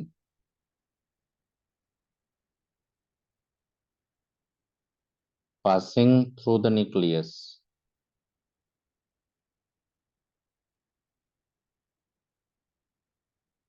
देखो मैंने बोला it is a plane passing through the nucleus, nucleus से ही पास करेगा हमेशा, along which the probability of finding electron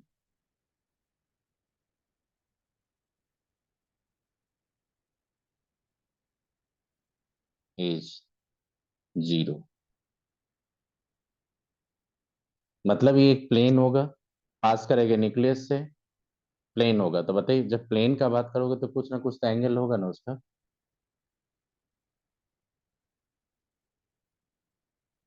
देखो स्फेरिकल रीजन का कोई एंगल नहीं होता, लेकिन जब प्लेन का बात करेंगे तो इंक्लाइंड कहाँ होगा, कैसे होगा, कुछ ना कुछ तो एंगल होगा ना उसका कोऑर्डिनेट एक्सिस के साथ। Yes sir. तो ये हमेशा याद रखिएगा, ये क्या होगा, तो इसको बोलते हैं एंगुलर नोड, इसका फॉर्मूला याद रखिएगा, एल होता है। बहुत सिंपल है, इसमें क्या कंसेप्ट छुपा है देखो, यहीं से आपका एक कंसेप्ट जो छुपा है वो मैं लिखने जा रहा हूँ, देखो लिखने जा रहा हूँ, देखो क्या लिख रहा हूँ। It determines the shape of orbitals. ये देखो, ये जो बहुत बड़ा चीज मैंने लिखा है, ये जो लिखा है ये बहुत बड़ा चीज लिखा है, इससे देखो मैं एक्सप्लेन करूंगा इसको क्या।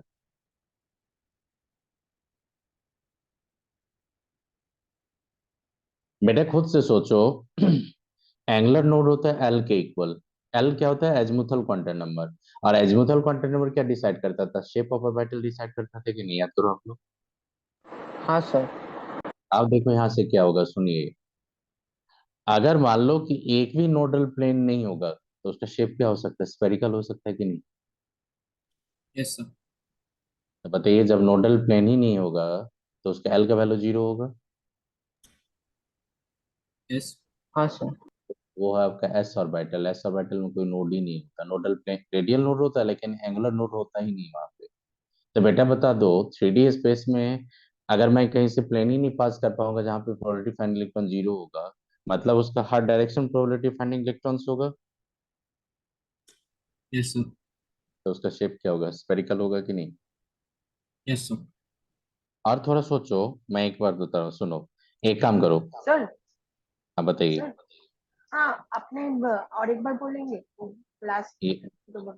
वह- वही बता रहा हूँ, वही बता रहा हूँ, एक चीज सुनिएगा, एक चीज सुनिएगा, अपने आप समझ में आ जाएगा, देखिएगा। ये देखो, ये देखो यहाँ पे एक चीज बता रहा हूँ, उसको सुनिएगा, अपने आप समझ में आ जाएगा, देखिएगा। मैं यहाँ फील करके एक चीज बता रहा हूँ, उसको देखिएगा। बेटा बता दो, यहाँ पे एक छोटा सा न्यूक्लियस यहाँ पे बैठा हुआ है। आप बताओ जो ग्रीन कलर में ये जो देख रहा हूँ यहाँ पे, जो एकदम पूरा जो कलरफुल लिया मैंने, उस कलर को आप देखो कि हर डायरेक्शन वो कलर मिल रहा है कि नहीं आपको न्यूक्लियस के चारों तरफ। हाँ सर।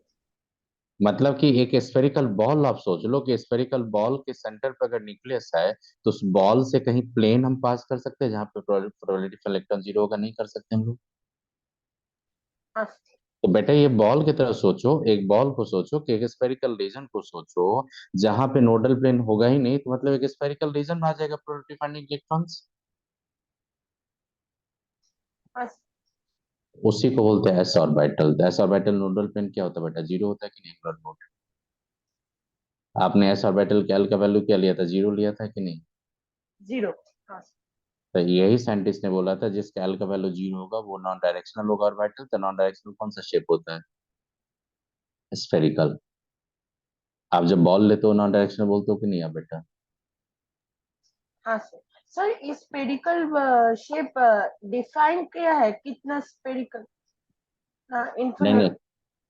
नहीं नहीं नहीं, वो नहीं बता रहा हूँ, मैं बता रहा हूँ यहाँ पे कि आप खुद से सोचो। एक चीज बताइए आप लोग, ये सबसे पहले देखो, ये स्टेटमेंट समझ में आया आपको? हाँ सर। ओके। अब एक काम करेंगे, ये क्या डिसाइड करता है? शेप। और एंगुलर नोड किसके इक्वल हो गया था? एल के इक्वल हो गया। तो बेटा एल के इक्वल अगर स्फेरिकल नोड, ये एंगुलर नोड्स होगा, और एंगुलर नोड डिसाइड करता है शेप ऑफ ऑर्बिटल, तो आपने एजीमुथल डिटरमाइन करता है कि नहीं? शेप ऑफ ऑर्बिटल क्यों डिटरमाइन करता है? वही पार्ट यहाँ पे मैं बता रहा हूँ। अगर किसी का एजीमुथल क्वांटम नंबर 0 हो, इसका मतलब एक भी एंगुलर नोड नहीं है उसमें। Yes sir. अगर बेटा एक भी एंगुलर नोड नहीं होगा तो ऑर्बिटल हमेशा नॉन डायरेक्शनल होगा। तो बताओ नॉन डायरेक्शनल कौन सा शेप होता है? स्फेरिकल शेप ही तो नॉन डायरेक्शनल होता है। हाँ sir. That's why the s orbital having the spherical shape. अब एक काम करो, L इक्वल टू 1 लेंगे तो इसका मतलब क्या? एक नोडल प्लेन आ जाएगा। हाँ। और खुद से सोचो, एक नोडल प्लेन लेके अगर इस बॉल को बीच से कट कर देंगे तो दो लोब्स में कन्वर्ट हो जाएगा कि नहीं? है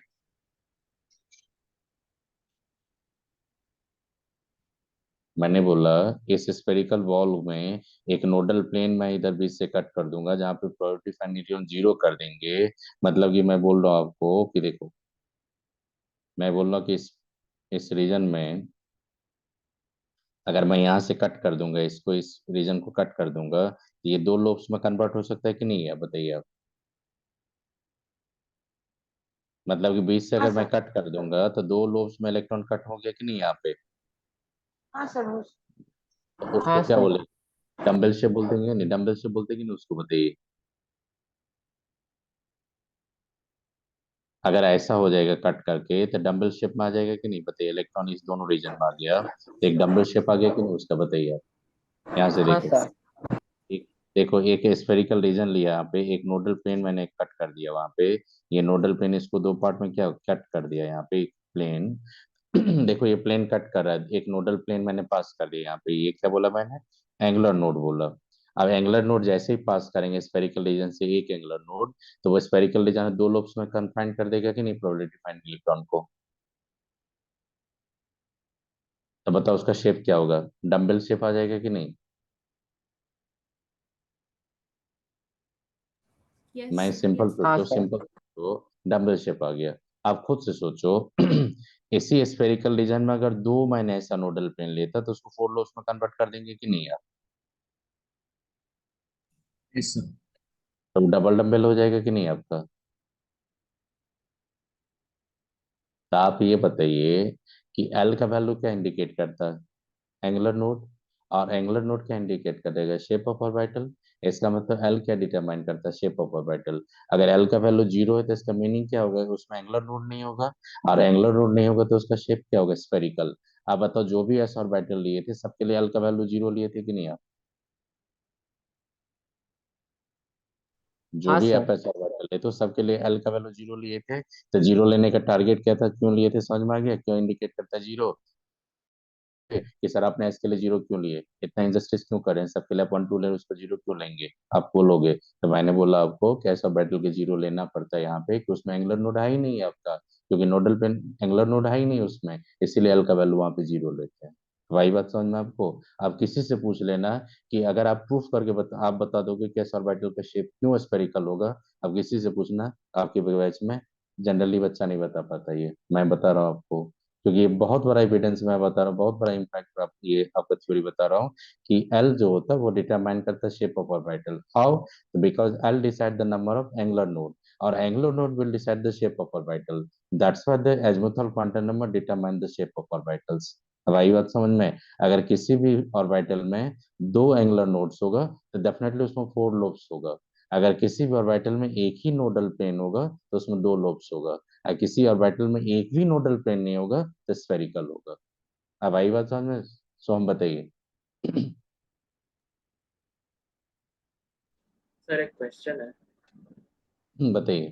सर पहले एंगुलर नोड्स का डिस्कवरी हुआ था या एजीमुथल क्वांटम नंबर?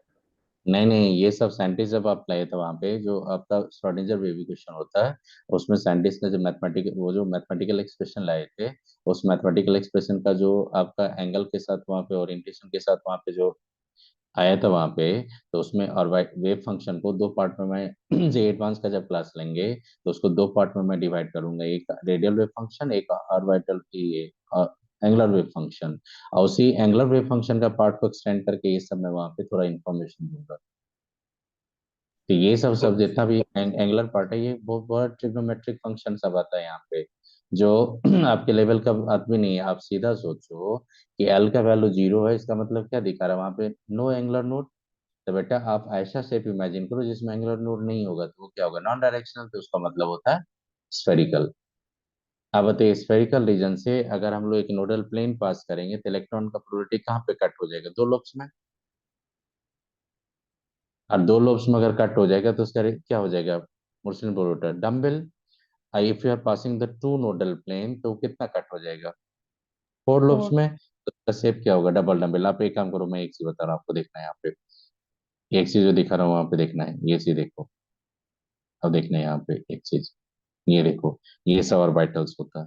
देखो ये बेटा, ये जो ये सब क्या दिखा रहा हो, ये देख रहे हो ना कट कर रहा है, वो सब नोडल प्लेन होता है। बेटा बताओ तो कितना नोडल प्लेन है यहाँ पे? दो। तो इसको छोड़ दो, ये बेबी शूटर को छोड़ दो इसको। आप यहाँ पे देखो, ये सब जो लिए इसमें कितना नोडल प्लेन दिख रहा है आपको? ग्लास जैसा दिखेगा आपको। दो दो नोडल प्लेन परपेंडिकुलर दिख रहा है कि नहीं आपको? देखो यहाँ पे लिखा भी है। हाँ सर। आप बताइए दोनों स्फेरिकल रीजन में दो नोड ऐसे पास करोगे तो फोर लोब्स में कट हो जाएगा कि नहीं? वो बताइए। हाँ सर। आप एक काम करो ना बेटा, मैं सिंपल बता रहा हूँ। आपके पास आप बर्थडे सेलिब्रेट करते हो तो बैलून होता है। बैलून को अगर बीच से ऐसे पकड़ोगे तो एक इधर निकल जाता है कि नहीं डब्ल्यू शेप में? यस। हाँ तो सर। वही सोच लो, पी ऑर्बिटल है। तब आई बात समझ, पी ऑर्बिटल लाने के लिए क्या किया? आपने एक नोडल प्लेन कट कर दिया। और जैसे नोडल प्लेन या एंगुलर नोड कट करेंगे तो एक इलेक्ट्रॉन कहाँ जाएगा? दो लोब्स में आ जाएगा। तो उसका शेप क्या होगा? डम्बल शेप आ जाएगा कि नहीं? अगर आपसे सर पूछेगा हाँ, अगर आपसे पूछेगा कि एल का वैल्यू 0 क्या इंडिकेट करता है तो क्या बोलेंगे आप? No yes, angular node. बताइए। सर वो एफ ऑर्बिटल के लिए L3 होता है, मतलब 3 नोडल प्लेन रहेगा सर। तो उसका हाँ शेप को सो उसका सर उसके लिए नोडल प्लेन का वो अरेंजमेंट कैसा होता है सर? लाइक उसके नहीं लिए शेप वो तो कॉम्प्लेक्स हो जाता है। नहीं नहीं, वो बहुत कॉम्प्लिकेटेड पार्ट्स है वो। आप कहीं सी बुक में जाइएगा तो वो कॉम्प्लिकेटेड पार्ट में लिखा गया, वो आपको हाँ जरूरत सर, का नहीं। उसको ड्रॉ नहीं करते, लिख देते हैं शेप कॉम्प्लेक्स है। नहीं हाँ नहीं कॉम्प्लेक्स शेप लिख नहीं देते नहीं नहीं नहीं, डी ऑर्बिटल आपसे डी ऑर्बिटल तक ही आपका सिलेबस में। एफ ऑर्बिटल का कभी नहीं पूछेगा शेप आपको, कभी नहीं। कॉम्प्लिकेटेड शेप होता वो नहीं पूछेगा। आपको डी तक ही पूछेगा, डी तक ही आपका सिलेबस में है। जो भी बॉन्डिंग का फेज दिखाऊंगा सब डी बॉन्डिंग का ही दिखाऊंगा। एफ बॉन्डिंग को मैं कभी लाऊंगा ही नहीं, आपके सिलेबस में ही नहीं है एफ बॉन्डिंग, तो क्यों पढ़ाऊंगा वो? आप सीधा मेरे को बता दो कि एस पी डी के लिए एल का वैल्यू जो 0 1 2 लिए थे उसका मतलब समझ में आया क्यों लिए थे 0 1 2? हाँ सर, number of nodal plane. Number of nodal plane. अगर कोई पूछेगा आपको शेप ऑफ ऑर्बिटल समझ में आ गया क्यों होता है कैसा शेप? सर बताइए। सर वो एकदम एक्सट्रीम राइट में जो एक इमेज है 3DX2 वो वाला ये पार्ट कैसे? हाँ हाँ ये सर पार्ट वो पार्ट मैं सेपरेटली जब बताऊंगा तो वहां पे बताऊंगा, अभी वो छोड़ दीजिए। अभी सिर्फ इसमें देखिए दोनों नोडल प्लेन सब पे दिख रहा है कि नहीं? डी में बताइए आप, एल इक्वल टू 2 आ रहा है कि नहीं? बताइए डी के लिए। यस आप यस बताइए, आपसे पूछेगा, सीधा पूछेगा आपसे कि आप डी में कितना आपका नोडल प्लेन होता है, पी में कितना होता है, एस में कितना होता है, नहीं बता दोगे?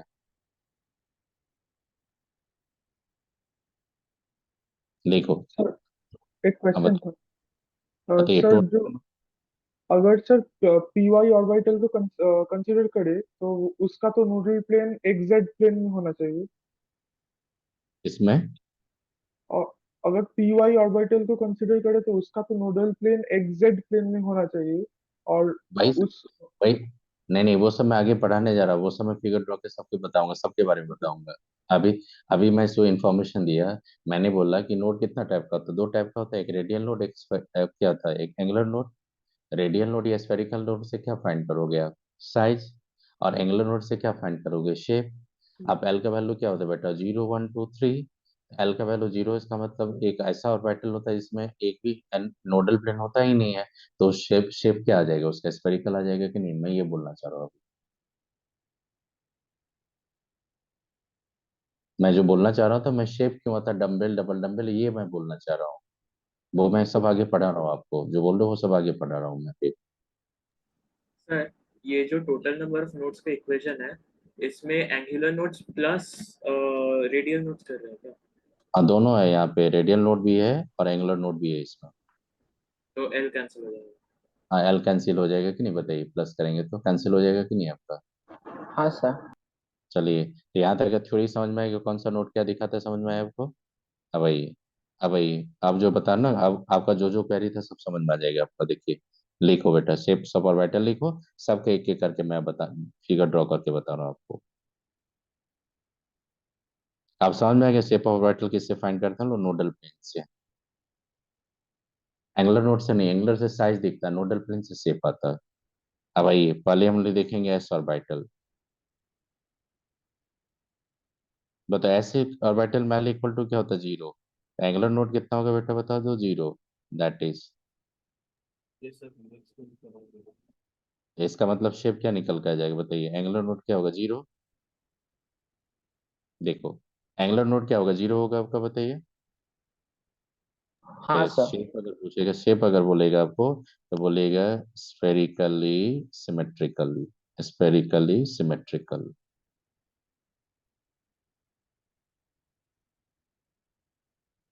स्फेरिकली सिमेट्रिकल मतलब स्फेरिकल बॉल की तरह सोच लो, तो बॉल की तरह स्फेरिकल सिमेट्रिकल होगा तो उसको क्या बोलेंगे आप, एस।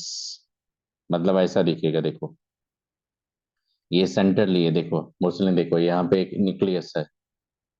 एक्सिस आप कहीं से भी ले लो, मान लो कि ये होता है, एक रूल होता है, लेकिन मैं यहाँ पे एक्सिस कहीं से भी ले लूंगा, कोई दिक्कत नहीं। यहाँ पे रूल होता है एक, वो रूल को मैं फॉलो नहीं करूंगा यहाँ पे। देखो, अगर ये एक्स लेंगे तो इसको आप क्या बोलते हो, जेड बोलते हो, इसको वाई बोलते हो कि नहीं आप लोग।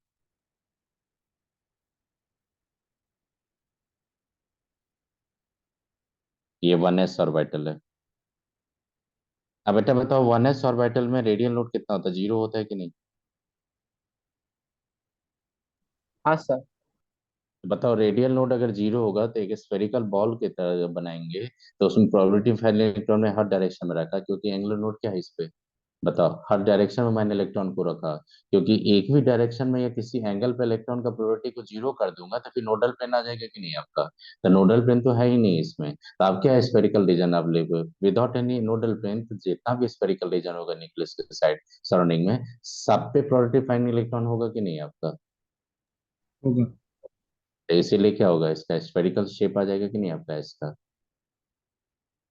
अब बताइए, अब बताओ बेटा, ये वन एस था, टू एस का बात करेंगे तो इसमें रेडियल लोड कितना होगा, दिमाग में सेट करो जल्दी से, टू एस में कितना रेडियल लोड होता है, वन होता है कि नहीं। वन। तो वन में अगर होगा तो मान लीजिए कि मैं स्फेरिकल स्फेरिकल रीजन रीजन बनाऊंगा, तो देखो कैसा बनेगा, ये देखना है यहाँ पे। मैंने आपको ऑलरेडी इन्फॉर्मेशन दे दिया था, अब मैं बता रहा हूँ, देखना यहाँ पे। देखो यहाँ पे, देखो यहाँ पे एक रीजन दिखा रहे थे, यहाँ पे ये होगा आपका।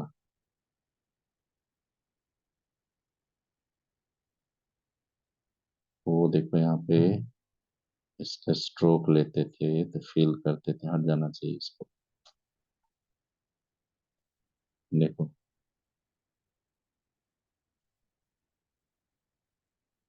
एक मिनट रुको।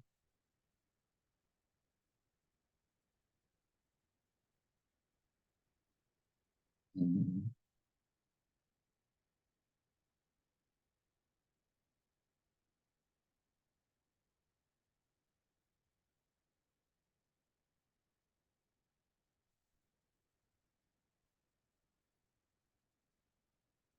हटा।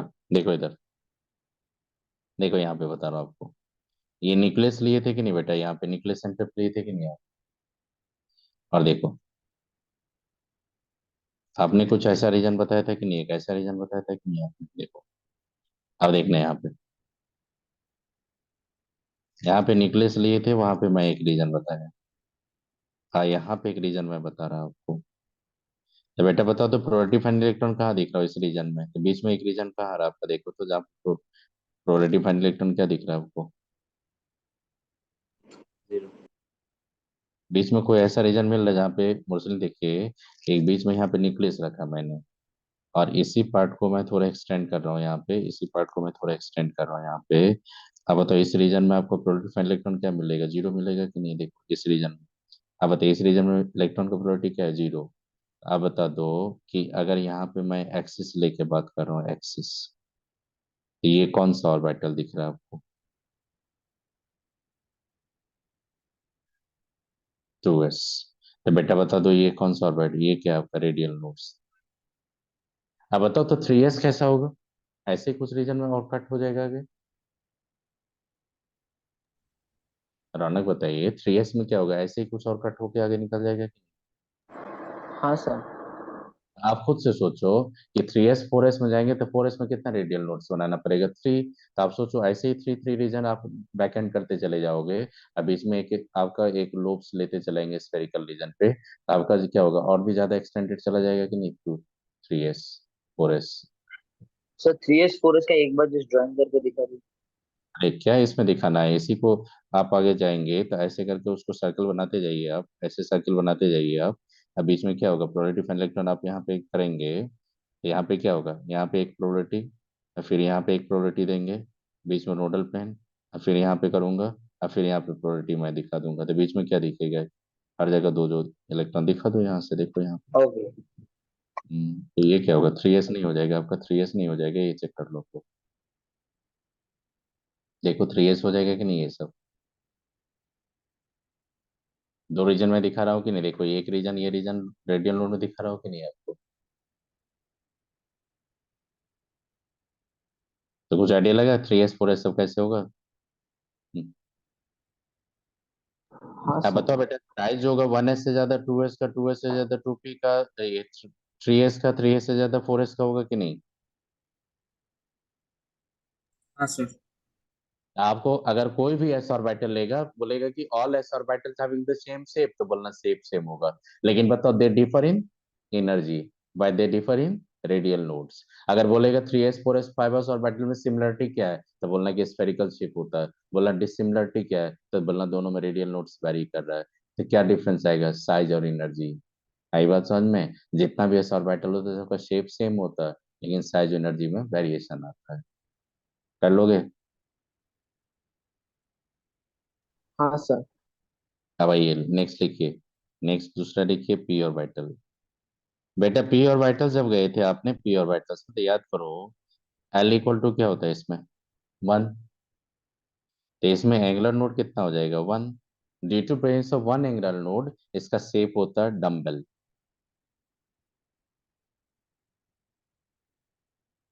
अगर बोलेगा इसका शेप डम्बल क्या होता है, तो उसके लिए कौन रिस्पॉन्सिबल होगा, एंगुलर नोड्स। एंगुलर। एक भी एंगुलर नोड नहीं होगा तो उसका शेप क्या होगा, स्फेरिकल। आप खुद से देखो पी ऑर्बिटल जब लिए थे, एल इक्वल टू जब 1 लिए थे, तो मैग्नेटिक क्वांटम में -1 0 +1 आया था कि नहीं आपका। आपने जो ऑर्बिटल लिया था बेटा, ऑर्बिटल कितना था, 3 था कि नहीं, -1 0 +1 का। हाँ सर। बताइए स्वामी, ये सब पता आप लोगों को, -1 0 +1। आप बताओ 3 ऑर्बिटल होगा तो कौन कौन सा ऑर्बिटल होगा, तो वही मैं लिख रहा हूँ यहाँ पे, देखो क्या क्या लिख रहा हूँ, देखना है यहाँ पे मेरे पास जो और आप होता है थोड़ा यहाँ पे। ऊपर स्क्रॉल कर सकते हैं। नहीं नहीं, अब बताइए डम्बल शेप किसका होता है, डम्बल शेप जो अब जिम जैसे करते हैं हम लोग, जैसे राहुल ओके जिम सर, करते हैं यस। आप लोग। राहुल आप तो जिम करते हैं ना, बताइए हाँ एक्सरसाइज। सर। आप जैसे जिम करते हैं आप वहां पे, तो डंबल लेते हैं कि नहीं हम लोग हाथ में, तो समझ लेना कि जो ऐसे फिंगर को आप फोल्ड करेंगे, तो समझ लेना आप नोडल पेन है वो, इधर आपका डंबल है, इधर डंबल है, मतलब वहां पे इलेक्ट्रॉन क्लाउड है। मतलब आप सोचना है कि पी और बैटल को आप इलेक्ट्रॉन क्लाउड लेके चल रहे, ठीक। ठीक है सर। और आप स्फेरिकल रीजन का बात करेंगे तो किसका होता है, जो वेट लिफ्टिंग करता होगा, वेट लिफ्टिंग में देखो स्फेरिकल स्फेरिकल रहता है, वही स्फेरिकल रीजन आप समझ रहे हैं ना, नोडल प्लेन, रेडियल नोड से वो। कुछ आइडिया लगा आपका। अब ये एल का बता रहा हूँ यहाँ पे देखो, आप कौन कौन सा ऑर्बिटल्स होगा, तो बेटा ये याद रखना है कौन सा होगा। एक होगा आपका पी एक्स, एक होगा पी वाई, एक होगा पी जेड। आप बोलोगे सर ये एक्स वाई जेड का मतलब क्या है, वहां पे क्यों लाया। एक्चुअली क्या देखा, जब इक्वेशन लाया श्रोडिंगर ने, जब इक्वेशन लाया, तो उस इक्वेशन का जो एंगुलर पार्ट था, मतलब कि एंगुलर पार्ट का बात कर रहा है ये, रेडियल पार्ट का नहीं, एंगुलर पार्ट का। वो एंगुलर पार्ट का जो प्लॉट लिया ग्राफिकली, तो देखा कि इलेक्ट्रॉन प्रोबेबिलिटी का जो प्लॉट था वो एक्स एक्सिस का फंक्शन था, इसीलिए उसको पी एक्स लिख दिया। अगर वाई एक्सिस का फंक्शन होगा तो उसको पी वाई लिख देंगे, अगर जेड एक्सिस का फंक्शन होगा तो उसका पी जेड लिख देंगे, और एक्स वाई दोनों एक्सिस का फंक्शन होगा तो एक्स वाई लिख देंगे। अब आई बात समझ में? हाँ सर। देखो आपको बता रहा हूँ, देखना।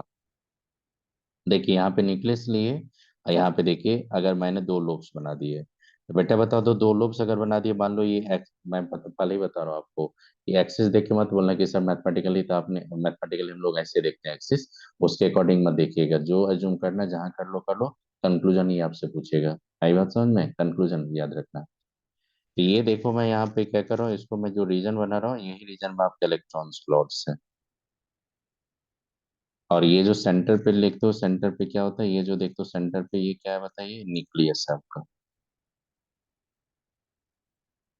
आप बताओ लोब्स किधर ओरिएंटेड है, अलोंग द एक्स एक्सिस है कि वाई एक्सिस है? अलोंग द एक्स एक्सिस, इसीलिए बोलते हैं Along इसको, the इसीलिए पी एक्स बोलते हैं। आप बताइए यहाँ पे दो एक्सिस आ जाएगा कि नहीं आपका? बताइए आप जो भी एक्सिस लेंगे, पी एक्स। अब बताइए, तो ये जो एक्सिस होगा उसको भी हम लोग डिवाइड कर सकते हैं। अगर मान लो कि आपने इसको जेड लिया, तो ये क्या होगा? वाई होगा। आप बेटा बता दो, वाई और जेड प्लेन जो होगा उस पर प्रोबेबिलिटी फाइंड इलेक्ट्रॉन जीरो होगा कि नहीं? अगर मान लो कि यहाँ से एक प्लेन पास करेंगे, ये प्लेन पास करेंगे, ये प्लेन अगर पास करेंगे, तो इस प्लेन पर प्रोबेबिलिटी फाइंड इलेक्ट्रॉन जीरो होगा कि नहीं? बताइए आप। हाँ सर। हाँ सर। उसी प्लेन को बोलते हैं नोडल प्लेन। अब आई बात समझो, नोडल प्लेन कौन सा है यहाँ पे? कौन सा प्लेन में आपका? वाई जेड प्लेन पे है कि नहीं? बताइए। हाँ सर। तो बताइए, तो पी एक्स में जाएंगे तो कहाँ पे नोडल प्लेन मिलेगा आपको? वाई जेड में। सिमिलरली आप सोचो कि अगर आपने जेड लिया, देखो ये जेड लेंगे, तो बताओ नोड किधर है आपका, लोब्स किधर है इसका? Along the Z axis. Z axis के अलोंग नोड होगा, तो देखो प्लेन पे एक नोडल प्लेन आएगा कि नहीं? देखो यहाँ पे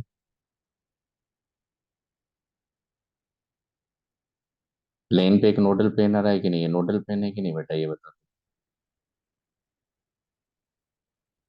yes sir. X Y plane जो होगा वो क्या होगा? एंगुलर नोड होगा कि नहीं यहाँ पे? आप बताओ एक्स वाई प्लेन पे उसका प्रोबेबिलिटी फाइंड इलेक्ट्रॉन क्या होगा? जीरो।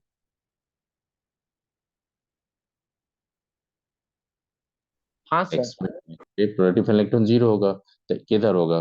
मतलब कि पी ऑर्बिटल का मतलब होता है कि पी ऑर्बिटल में देखोगे तो इलेक्ट्रॉन, आप लिखोगे electron probability density between the two lobes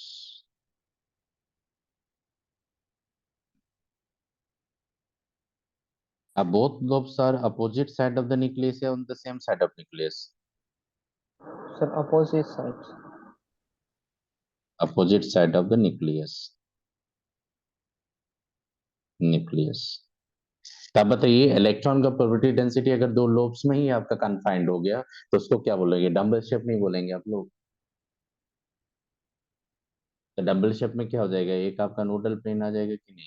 आप बताओ नोडल प्लेन अगर मैं P X P Y P सबका बात करेंगे, तो इसका किस में नोडल प्लेन आएगा आप बताओ?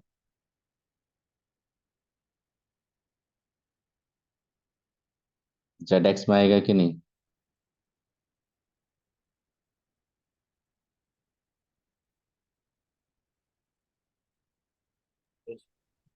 हाँ सर। आप याद रखिए, आपको क्या करना है, थोड़ा यहाँ पे लर्न करना, आपको क्या सुनो, यहाँ पे लर्न क्या करना, सुनना। देखो पी एक्स लिया, यहाँ पे पी जेड लिया, पी एक्स लिया, पी वाई लिया, अब पी एक्स लिया। यहाँ पे इसका मैग्नेटिक क्वांटम नंबर लिखूंगा, यहाँ पे एंगुलर नोड लिखूंगा। इसका मैग्नेटिक क्वांटम नंबर जीरो लेना है, इसका प्लस माइनस वन लेना है, इसका प्लस माइनस वन लिया। जेड एक्सिस के अलॉन्ग जिसका भी लोब्स होता है उसका मैग्नेटिक क्वांटम नंबर जीरो लिया जाता है। ये एज्यूम किया गया नहीं, मैग्नेटिक फील्ड लगा गया था जेड एक्सिस के अलोंग, इसलिए जेड एक्सिस के अलोंग जिसका भी ओरिएंटेशन हो तो उसका हमें सेम मैग्नेटिक क्वांटम नंबर 0 लेना। और बेटा आप याद रखना एस ऑर्बिटल का हमेशा मैग्नेटिक क्वांटम नंबर 0 ही होता है। और जब देखना कि एंगुलर नोड आ जाएगा तो वहां पे जब डिफरेंट डिफरेंट ऑर्बिटल्स आएगा तो उसमें से सिर्फ पीजेड जिसके पास कंपोनेंट होगा, जिसके पास जेड कंपोनेंट्स होगा, उसी का मैग्नेटिक क्वांटम नंबर 0 होता है। और जिसका जेड कंपोनेंट नहीं होगा उसमें मैंने प्लस माइनस वन दोनों का पॉसिबिलिटी रखा। याद रखोगे ये चीज, क्वेश्चन पूछा हुआ है इस पे कि 0 किसका होता है। एंगुलर नोड जाएंगे तो एक्स वाई प्लेन पे जाएंगे,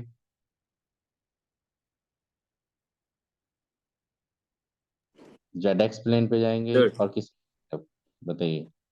सर वहाँ m का वैल्यूज क्यों लिखा है वो एक बार और एक्सप्लेन करेंगे? फिर से बता रहा हूँ सुनिए। मैग्नेटिक जब आपने ऑर्बिटल लिया था पी सबसेल में आपने 3 ऑर्बिटल का इंफॉर्मेशन मिला, वो after applying the magnetic field without applying magnetic field, बताइए। After applying the magnetic field you are getting the 3 orbital in the P subshell. Yes sir. Okay.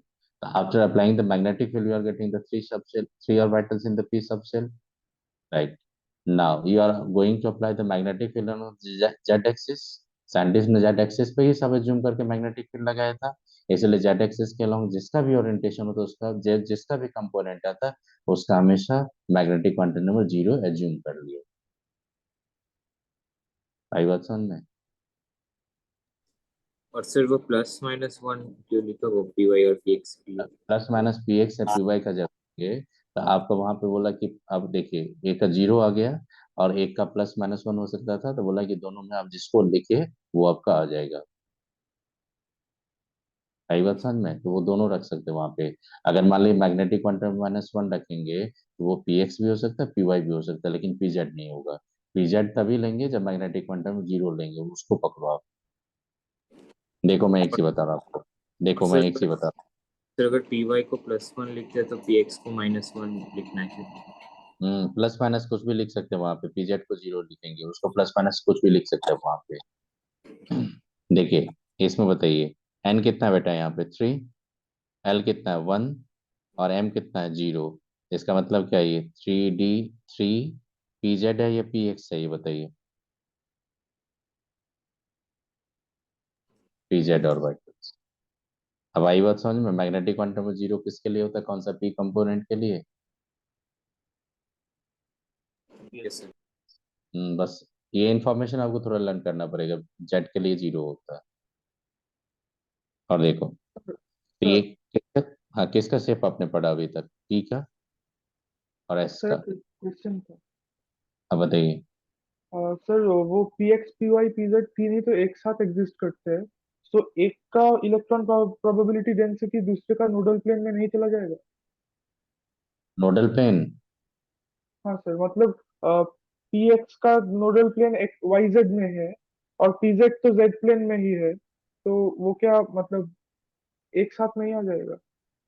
एक साथ कैसे आ जाएगा? आपने एक जेड एक्स पे लिए अब वाई जेड लेंगे तो दोनों एक दूसरे का परपेंडिकुलर होगा, एक साथ कहाँ से आएगा? नहीं सर, नोडल प्लेन नहीं, मतलब मैं बोल रहा हूँ कि एक का अगर नोडल प्लेन एक्स वाई में है और दूसरा वाला ऑर्बिटल ही एक्स में है, तो वो क्या मतलब एक ही तो प्लेन में आ जाएगा? नहीं नहीं नहीं नहीं, वो तीनों को अलग अलग करके देखिए, सबको अलग अलग करके देखिए, एक साथ नहीं ओके। है। Okay sir. एक साथ नहीं है, सब मैग्नेटिक फील्ड के बाद जो तीनों सेपरेट हुआ था उसके बाद ये सब जजमेंट आया। Okay sir. अगर मान लो कि एक्स का मैं मेजर करूँ तो वाई जेड को आप हटा दो, वो नहीं। क्योंकि आप एक एक काम करो, सोचो ना, जो मैंने क्या लिया था, श्रोडिंगर को मल्टी इलेक्ट्रॉन के लिए अप्रोक्सीमेशन पे लेके चला था कि नहीं,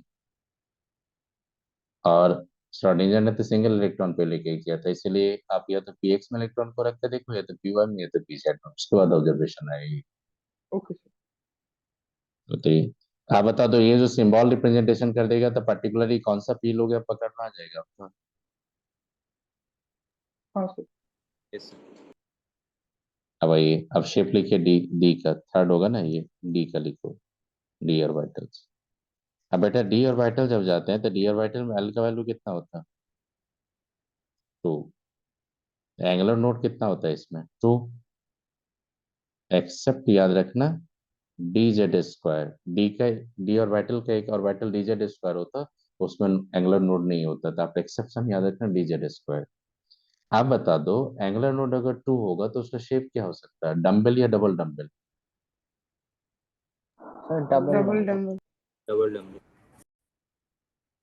डबल डम्बल। अब आई बात समझ, डबल डम्बल किसका शेप होता? हम्म। अब एक काम करेंगे, आप थोड़ा सोचो आप लोग, कि अगर मैं स्फेरिकल रीजन लेके अगर इधर इधर दो प्लेन कट करूंगा तो 4 लोब्स में इलेक्ट्रॉन आ जाएगा कि नहीं कंसेंट्रेट होके? Yes, sir. इसीलिए इसका शेप क्या होता है, डबल डम्बल। तो आप कोई भी डी ऑर्बिटल लेते हो बेटा, आप हमेशा एल का वैल्यू 2 रखते हो कि नहीं आप? तो कुछ आइडिया लगा यहाँ पे? आप जो बताने जरा सुनो। मतलब एल इक्वल टू अगर 2 लेते हैं तो मैग्नेटिक क्वांटम में बेटा क्या लिखते हो आप? -2, -1, 0, +1, +2। तो कितना ऑर्बिटल्स है आपके पास? 5। तो 5 में कौन कौन सा होगा देखो आप, डी एक्स वाई, ये दो कोऑर्डिनेट एक्सिस के बीच में आएगा। जैसे दो कोऑर्डिनेट एक्सिस लिया तो वो 4 लोब्स कोऑर्डिनेट एक्सिस के बीच में आएगा, इसीलिए दो ऑर्बिटल लिया। D X Y, D Y Z, D Z X. फिर से सुनो, D X Y, D Y Z, D Z x.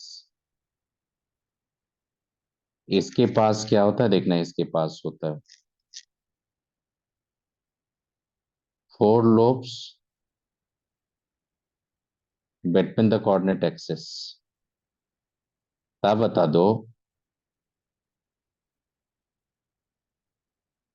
अगर डी एक्स वाई का बात करेंगे तो डी एक्स वाई का एक्स वाई प्लेन पे 4 lobes होगा, और 4 का 4 lobes होगा बिटवीन द कोऑर्डिनेट एक्सिस।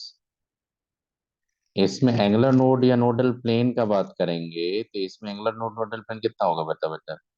2। अब मैं बात कर रहा हूँ इसमें, देखो पहले इसका बात करूँ उसका दूसरा और लाऊंगा। एक होता आपका D X square minus Y square, इसका भी होता 4 lobes, दैट इज, इसमें भी एंगुलर नोड होता है आपका 2। ये 4 lobes जो होता है ये along X and Y axis. अगर आपसे पूछेगा कि which one D orbitals having the lobes along the X axis and Y axis, तो किसका ऑर्बिटल लोगे? D X square minus Y square. ये सब याद रखना है, ये सब क्वेश्चन पूछता है। नीट का क्वेश्चन में दिखाऊंगा, जेईई मेन का भी दिखाऊंगा, सबका दिखाऊंगा आपको। अब फिर देखो, एक और लिखो, डी जेड स्क्वायर, इसमें होता 2 लोब्स, इसमें सिर्फ 2 लोब्स होता with 2 lobes along the z axis with 1 ring, एक रिंग आता है, डोनट टाइप का आता है, ये डोनट शेप आता है इसका, डोनट शेप बोलते हैं हम लोग। सैटर्न जो देखते हो ना, डोनट जो देखते हो ना खाते हो, डोनट शेप आता है, बताओ तो कैसे? ये 1 ring in X Y plane, बहुत यूनिक शेप आता है इसका। सबका डबल डम्बल होता है, सबका 4 लोब्स होता है, लेकिन इनका नहीं, ये थोड़ा एक्सेप्शन है भाई साहब। तो इनका क्या होता है, ये 2 लोब्स होता है along the Z axis with the ring in X Y plane. सबका शेप दिखाऊंगा आपका। इसमें आपका नोडल प्लेन जो होता है वो होता है 0, इसमें नोडल प्लेन नहीं होता, सबका दिखाऊंगा मैं। तो आप बताओ, ये सबसे पहले कितना लोब्स है, कितना आपका ऑर्बिटल्स है? 5 दिख रहा है आपको?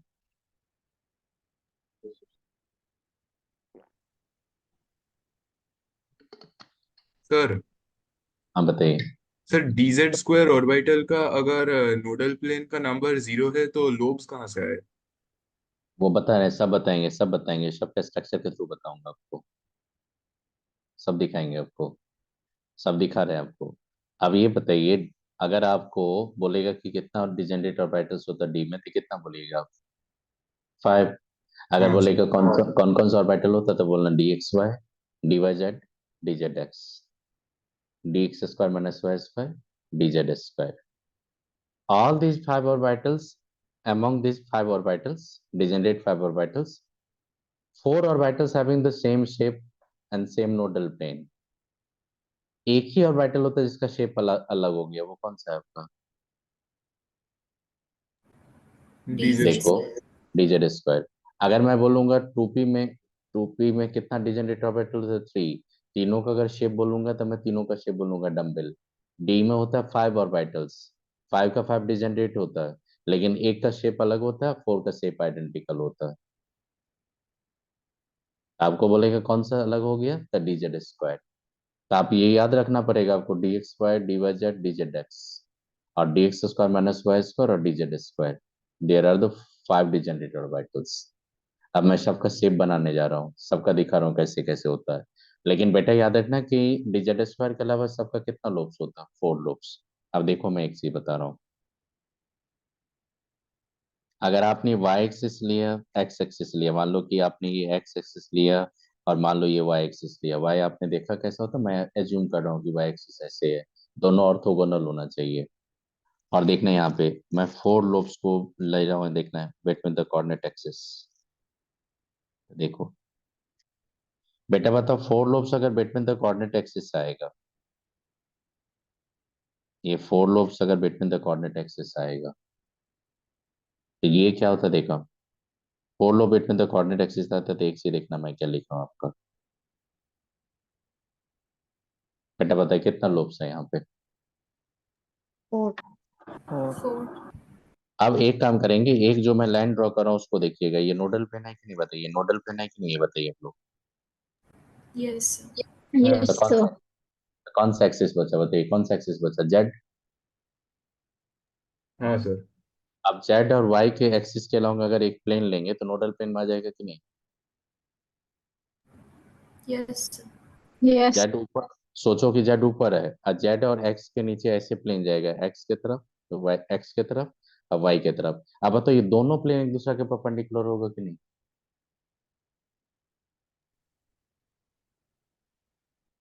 ये Yes. नोडल प्लेन होगा. नोडल प्लेन कहाँ होगा आपका? जेड एक्स प्लेन पे. ये नोडल प्लेन कहाँ पे होगा आपका बताइए? वाई जेड प्लेन पे. और दोनों नोडल प्लेन एक दूसरे का क्या होगा? परपेंडिकुलर होगा. तो आपने देखा कितना नोडल प्लेन है इसमें? 2. और क्या होता है? ये सिमेट्रिक ऑर्बिटल होता है. सिमेट्रिक का मतलब क्या होता है निर्मल सुनिए, ये आपका न्यूक्लियस है. सिमेट्रिक का मतलब होता है अगर ये पॉजिटिव फेज होगा तो ये भी पॉजिटिव फेज, या निगेटिव फेज तो ये निगेटिव फेज. मतलब दो अपोजिट लोब्स में फेज सेम होना चाहिए, दो अपोजिट साइड में फेज सेम होना चाहिए. पी में नहीं होता. पी में एक पॉजिटिव फेज लोगे तो एक निगेटिव फेज होगा. लेकिन डी में क्या होता है? सेंट्रोसिमेट्रिक बोलते हैं, ये जो एडवांस में पढ़ाऊंगा मैं. अभी सिर्फ याद रखना कि अगर ये लोब पॉजिटिव होगा तो उसका अपोजिट लोब भी पॉजिटिव, अगर ये निगेटिव तो उसका अपोजिट भी निगेटिव. याद रखोगे? Sir positive phase negative phase का मतलब क्या है? अरे ऑर्बिटल जब बताए थे आपको तो इस तरह के गए थे कि नहीं, पॉजिटिव फेज निगेटिव फेज आता था कि नहीं बताइए आप लोग. तो उसी के अकॉर्डिंग है आपका ये जो होता है. देखिए इसको बोलते हैं हम लोग, इसको बोलते हैं, इसको जब आपने मैथमेटिकल एक्सप्रेशन के थ्रू जब प्लॉट लिया साइंटिस्ट तो वहां पे देखा कि सिमेट्रिक नेचर आ गया था. तो सिमेट्रिक को मेंटेन करने के लिए क्या करेंगे? दोनों साइड अगर सेम फेज रखेंगे तभी ना सिमेट्रिक मेंटेन करेगा वो. देखो इधर आप पॉजिटिव रखोगे, इधर नेगेटिव, तभी ना आप सिमेट्री को फॉलो करोगे. अगर ये पॉजिटिव फेज रखेंगे नेगेटिव रखेंगे तो सिमेट्री को फॉलो नहीं करेगा. हाँ सर. इससे इससे क्या होगा? आपको आगे जब बनाएंगे केमिकल बॉन्डिंग तो वहां पे ऑर्बिटल इंटरेक्शन बताऊंगा, और सेम फेज में जाके बॉन्डिंग मॉलिक्यूलर ऑर्बिटल बनाओगे तो फेज का बहुत इंपॉर्टेंट होता है. इसीलिए याद रखना डी ऑर्बिटल में फेज कैसा होता है समझ में आ गया? दो अपोजिट लोब्स में क्या होगा? सेम फेज या opposite phase? Same phase. Same और फेज. सेम फेज है. पी में जब जाइएगा तो पी में आप याद रखिएगा, पी का मैं यहाँ पे लिख रहा हूँ आपका ये था, आपका ये था, तो एक अगर पॉजिटिव लेंगे तो दूसरा निगेटिव होगा. तो पी में जाएंगे तो एक लोब अगर पॉजिटिव फेज होगा तो दूसरा लोब क्या रखेंगे? क्योंकि न्यूक्लियस का तो अपोजिट साइड है. आप एक काम करो, ओरिजिन किसको लिए थे? न्यूक्लियस लिए थे ना आपने. तो अगर एक साइड आप पॉजिटिव फेज रखोगे तो पी में दूसरा साइड क्या होगा? Negative phase. अगर ये मान लो पॉजिटिव फेज होगा तो ये क्या होगा? Negative phase. अगर ये पॉजिटिव फेज होगा तो ये क्या होगा, निगेटिव फेज। तो पी में फेज समझ में आ गया, पॉजिटिव निगेटिव फेज। यस और डी में जाएंगे तो क्या होगा, अपोजिट लोब में क्या होना चाहिए, सेम फेज। ये कौन सा ऑर्बिटल है आपका, डी एक्स वाई। अब बेटा खुद से बता दो, अगर डी एक्स वाई के अलावा मेरे को D Y Z D Z X कुछ भी बोलेगा तो नहीं बना दूंगा मैं ऐसे ही, या नहीं कर पाओगे बताओ। देख, अरे खुद से कर लोगे, बोलो नहीं कर पाओगे कि नहीं, अगर D Y Z D Z X किसी का देगा तो।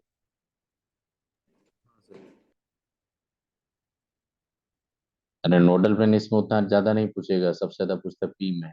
इसमें नंबर ही पूछेगा, कहाँ पे होगा ये सब नहीं पूछेगा, लेकिन दोनों एक दूसरे के क्या होगा, परपेंडिकुलर होगा, ये याद रखना। ये याद रखिएगा, both nodal plane perpendicular to each other.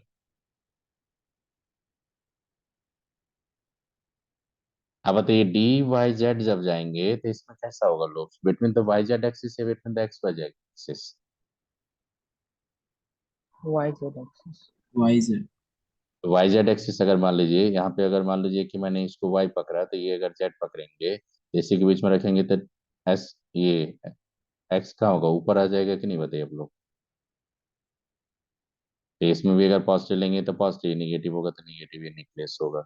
और ये याद रखिएगा इसके साथ कितना एंगल पे बना था, 45 डिग्री पे, वो सो नहीं पढ़ाएंगे, सीधा ये देखना। कितना लोब्स होता है, 4 होता है। अब 4 का 4 लो, देखो सिमेट्रिक और वाइटल या नॉट सिमेट्रिकल, सिमेट्रिकल। अब बताओ D X Y D Z X ये सब खुद से नहीं कर लोगे आप लोग। आइए, यस अगर मान लो ये लोब्स लिया, देखना यहाँ पे ये लोब्स लिया, ये लोब्स लिया तो देखना क्या लोब्स है ये, देखना ये एक्सिस लेके देखना, कहीं से भी एक्सिस लो उसके लिए कोई पकड़ नहीं होगा। अगर ये एक्सिस होगा वाई एक्सिस होगा तो बताओ तो लोब्स किधर है ये, along द कोऑर्डिनेट एक्सिस। इसको क्या बोलेंगे, D X square Y square, बताइए सो। हाँ सर। हाँ सर। अब एक काम करो, एक काम करो, एक्स का वैल्यू कुछ भी लेंगे तो एक्स स्क्वायर का वैल्यू हमेशा क्या होगा, पॉजिटिव आ जाएगा कि नहीं ऑलवेज। आर्यन हाँ सर। बताइए कि एक्स का वैल्यू कुछ भी पकड़ेंगे, एक्स स्क्वायर करेंगे तो हमेशा पॉजिटिव आ जाएगा। और माइनस वाई स्क्वायर है तो वाई का वैल्यू कुछ भी रखोगे, स्क्वायर करोगे तो पॉजिटिव होगा, लेकिन निगेटिव से मल्टीप्लाई करोगे तो हमेशा निगेटिव आ जाएगा कि नहीं वो। हाँ Yes. सर। सर इसको dx square minus Y square कैसे लिखें?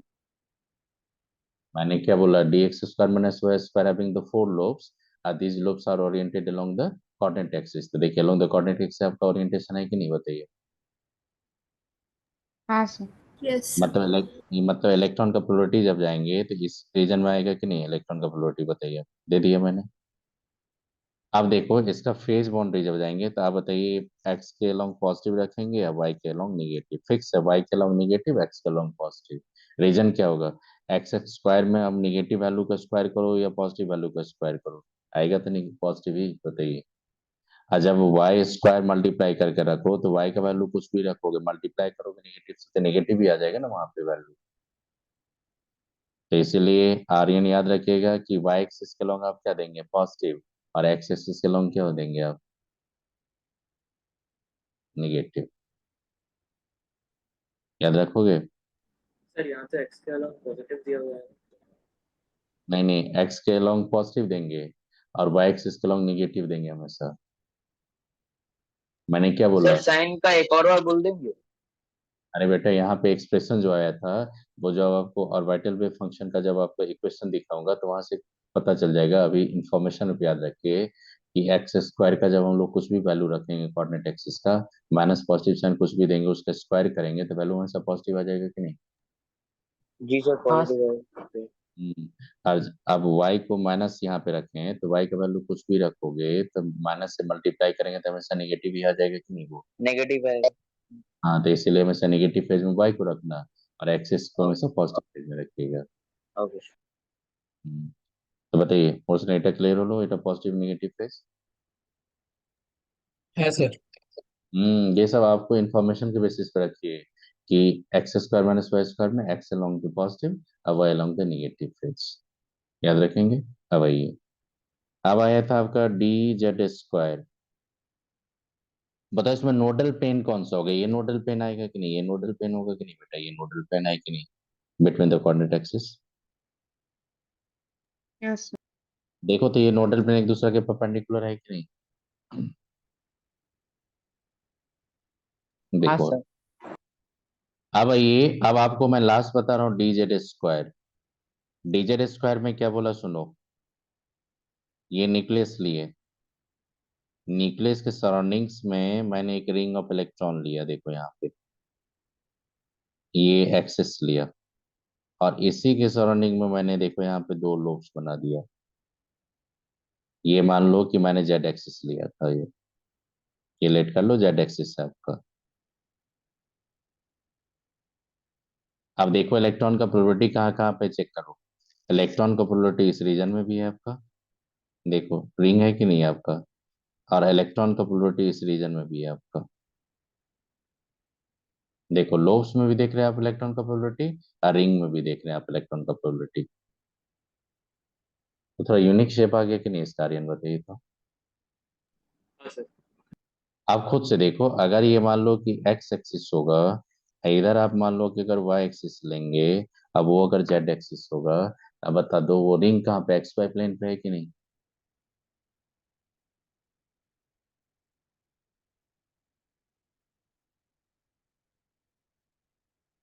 और जेड स्क्वायर का वैल्यू हमेशा पॉजिटिव आएगा, तो जेड के अलोंग जो दो लोब्स है दोनों का कौन सा फेज में, पॉजिटिव फेज या नेगेटिव फेज, आर्यन याद रखना पॉजिटिव फेज, निर्मल याद रखिएगा पॉजिटिव फेज में रहता है जेड का हमेशा।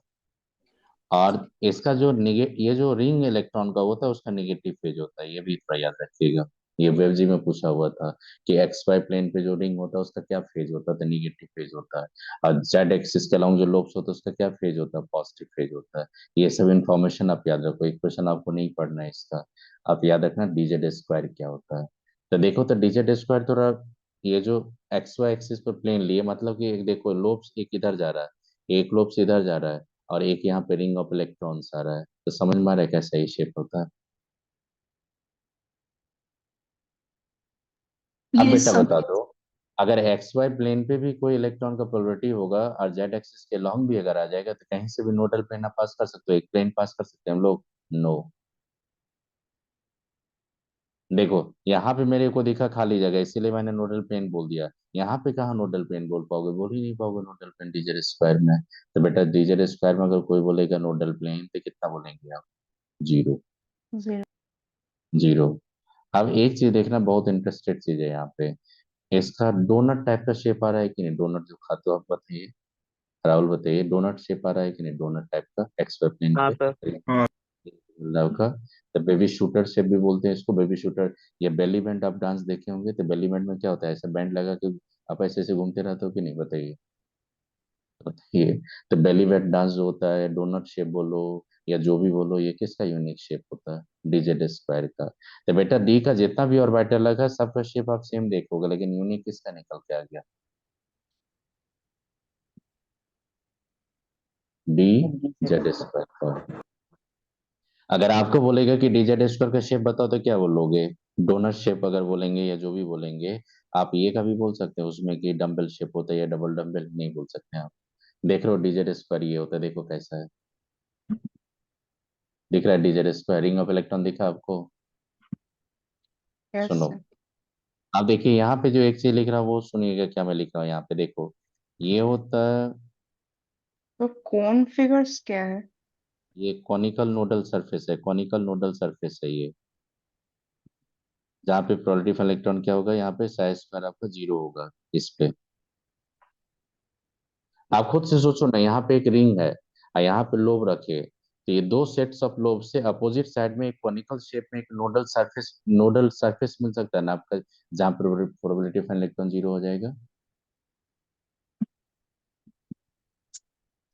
आप स्वयं सोचिए ना, आप निर्मल हो कि ये दो लोब्स है, ये दो लोब्स है, इसके बीच से जो एक ऐसे कोनिकल सरफेसेस निकाला, उस दोनों सरफेस कहाँ पे मीट कर रहा है, न्यूक्लियस पे, और दोनों अपोजिट डायरेक्शन मूव कर रहा है, तो उसके क्रॉस आपका प्रोबेबिलिटी ऑफ इलेक्ट्रॉन जीरो हो जाएगा कि नहीं, अलोंग दैट सरफेस। यस तो आपका क्या होगा, कॉनिकल नोडल सरफेस कितना मिलेगा आपको, 2। लेकिन वो जो कॉनिकल नोडल सरफेस आ रहा है उसका कॉनिकल शेप है, उसका नोडल प्लेन की तरह शेप नहीं ना आपका, बताइए, इसीलिए नोडल प्लेन नहीं बोलेंगे आप। लेकिन कॉनिकल नोडल सरफेस इसमें 2 होता है। तो कुछ आइडिया लगा डी ऑर्बिटल्स में क्या क्या होता है। एसपीडी का शेप समझ में आ गया आप लोगों को, नोड समझ में आ गया क्या होता है, टोटल नोड कैसे पकड़ लोगे। चलिए अब सर जो लिख बताइए। अगर अगर कोनिकल शेप में है तब तो सारे डायरेक्शंस में होगा। नहीं नहीं, कॉनिकल सरफेस जो आपका वो जो ऐसे दिख रहा है, कॉनिकल सरफेस जो ऐसे करके जो मूव कर रहा है आपका, वो आपका नोडल सरफेस है, वो मतलब कि probability of an electron along that surface 0। हाँ सर, लेकिन मतलब जो कोऑर्डिनेट एक्सिस में डायरेक्शन होगा प्लेन का, तो वो तो मतलब एक्स एक्सिस के अलोंग भी होगा थोड़ा सा, और वाई के अलोंग भी होगा थोड़ा सा क्योंकि इस साइड भी आ रहा है, और जेड के अलोंग भी होगा। नहीं नहीं, अब देखो सीधा बता रहा हूँ कि यहाँ से एक नोडल प्लेन ले रहा हूँ ना, इसमें इसमें एक नोडल प्लेन ले रहा हूँ ना, तो इसके क्रॉस में प्रोबेबिलिटी ऑफ इलेक्ट्रॉन 0 करवा रहा हूँ आपको। वो कहाँ से जाएगा, न्यूक्लियस, आप सोचो ना, प्लेन पे एक्स वाई प्लेन है ये, और यहाँ पे जो लोब्स है, ये लोब्स और प्लेन के बीच से मैं नोडल सरफेस में एज्यूम कर रहा हूँ, कहीं टच नहीं करेगा वो नोडल सरफेस, कहीं टच नहीं करेगा, एक्स वाई प्लेन किसी को नहीं टच करेगा वो, चेक कर लो, किसी को टच नहीं करेगा। कुछ आइडिया लगा आपको यहाँ पे। हाँ सर। चलिए अब एक चीज लिखो यहाँ पे, मैं इसको समराइज करके अब खत्म करता हूँ इसको टॉपिक को। ये थोड़ा लर्न करना पड़ेगा, मैं बार बार बोल रहा हूँ, कुछ चीजें होता है जो लर्न करना पड़ेगा आपको। देखो यहाँ पे मैग्नेटिक क्वांटम नंबर है, और एंगुलर नोड बोल रहा हूँ कितना होगा इसमें, या नोडल प्लेन। देखो अगर मैं बोलूंगा इसमें, इसका बात करता हूँ आपको, देखो यहाँ पे डी ऑर्बिटल्स का बात कर रहा हूँ, कौन कौन सा डी ऑर्बिटल्स होता है। डी ऑर्बिटल होता है आपका डी जेड स्क्वायर, तो इसका हमेशा 0 ले लेना क्योंकि जेड एक्सिस के लॉन्ग है। इसमें नोडल प्लेन कितना होता है, 0, angular node. D X square minus Y square, इसका प्लस माइनस 2 रखना वैल्यू, ये 2 होगा। डी एक्स वाई, इसका भी प्लस माइनस 2 रखना, ये 2 होगा। D Y Z, D Z X, इसका प्लस माइनस 1, किसी का एक का प्लस माइनस 1 रखना, ये होगा 2। ये थोड़ा लर्न करना पड़ेगा आपको। मतलब कौन सा ऑर्बिटल का 0 मैंने लिया, टी जेड स्क्वायर का। T sets का। जहाँ भी एक्स वाई एक्सिस रहेगा, जिस पे सिर्फ कंपोनेंट होगा डी एक्स का, वहां पर आप याद रखिएगा +-2, +-2 कुछ भी ले सकते हैं आप। और जिसमें आपका जेड कंपोनेंट आ जाएगा, वहां पे आप +-1 ले सकते हैं। तो इसको जब जो एडवांस की क्लास में लेंगे तो वहां पे कंपोनेंट को तोड़ के मैं प्रूफ करके बता दूंगा क्यों लिया था, अब इससे भी याद रखिएगा। अब एक काम करोगे, अगर 4 20 लिए तो n इक्वल टू कितना होगा, आर्यन 4, एल इक्वल टू कितना बोलेंगे 2, एम इक्वल टू क्या बोलेंगे 0, ये क्या होगा 4D जेड स्क्वायर। तो कौन सा ऑर्बिटल से कौन सा वेव फंक्शन से क्या ऑर्बिटल शो करता है, समझ में आ गया आपको। अगर आपसे कोई पूछेगा डी ऑर्बिटल का शेप क्या होता है, डी एस ऑर्बिटल का शेप क्या होता है, पी ऑर्बिटल का शेप क्या होता है, समझ में आ गया। Yes. इन्हीं को डॉट नहीं ना यहाँ पे, पी ऑर्बिटल डी ऑर्बिटल का शेप में। मैं चल रहा हूँ आगे के टॉपिक को लेके, अब आगे चलिए। मैग्नेटिक क्वांटम नंबर किसका क्या होगा ये समझ में आ गया, तो जेड कंपोनेंट जिसका भी होगा उसका मैग्नेटिक क्वांटम नंबर क्या बोलोगे आप, 0। हाँ भाई,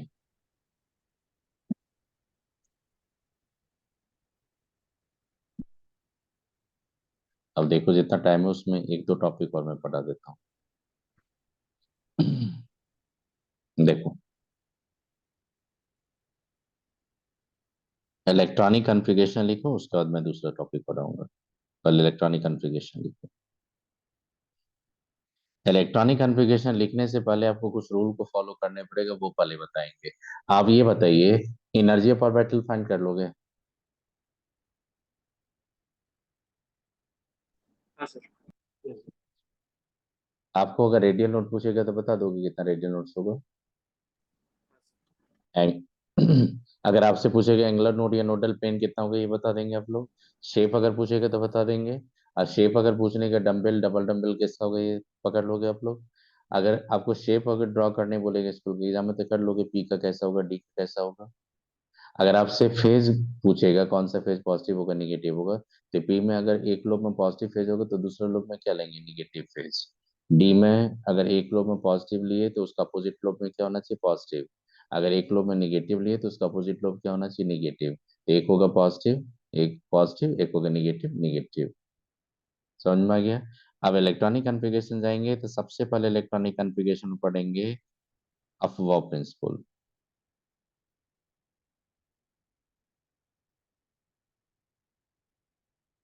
अफवाह प्रिंसिपल देखो क्या होता है अफवाह प्रिंसिपल। अफवाह, अब बताओ अफवाह प्रिंसिपल कौन दिया था, कौन सा साइंटिस्ट दिया था? उसको अच्छा, वो एक जर्मन वर्ड है ना। कोई नहीं नहीं नहीं है। नहीं नहीं नहीं नहीं नहीं, अफवाह का मतलब क्या होता है सुनिए, अफवाह का मतलब क्या होता है सुनिए। क्या लिखा मैंने, बिल्डिंग अप। मतलब साइंटिस्ट नहीं था ये, पॉल ही दिया था ये। अफवाह कोई साइंटिस्ट नहीं था। अफवाह एक लैटिन वर्ड है, उसका मतलब था बिल्डिंग अप, बिल्डिंग अप। जैसे लब्बा कोई साइंटिस्ट नहीं था। सबसे बड़ा कंफ्यूजन होता है स्टूडेंट को, किससे पूछता हूँ अब्बा प्रिंसिपल था, अब्बा नहीं, अब्बा एक पॉली दिया था। अब्बा का मतलब था बिल्डिंग अप। अब्बा क्या बोला था देखो, orbitals are filled with electrons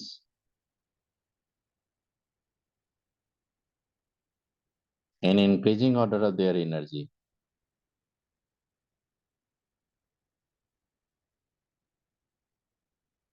मतलब सबसे पहले किस में फील करोगे आप, जिसका एनर्जी कम 1s होगा या? One S. नहीं नहीं, वन सबसे एस में। Orbitals are filled with electron in increasing order of their energy, ये कौन बोले थे? अब्बा प्रिंसिपल है ये। आई बात समझ में? आप खुद से सोचो, एनर्जी का जब बात करते हैं हम लोग तो 1s 2s 3s का जब बात करते हैं हम लोग तो सबसे एनर्जी कम किसका है, आपका 1s। लेकिन बेटा 1s कितना मैक्सिमम इलेक्ट्रॉन रख सकता है? 2। Orbital are filled with electrons in increasing, filled with electrons in increasing order of their energy. एक ही लाइन याद रखो, इसी को बोलते हैं अब्बा प्रिंसिपल। तो सबसे पहले इलेक्ट्रॉन उसी में फील करोगे जिसका एनर्जी कम होगा। बेटा बताओ एनर्जी कम होगा इसका मतलब वो tightly hold to the nucleus या loosely hold to the nucleus? Tightly. Yes, strongly hold to the nucleus. आप खुद से बताओ बेटा, जितना स्ट्रांगली होल्ड रहेगा आपका न्यूक्लियस से उतना सिस्टम आपका स्टेबल होगा।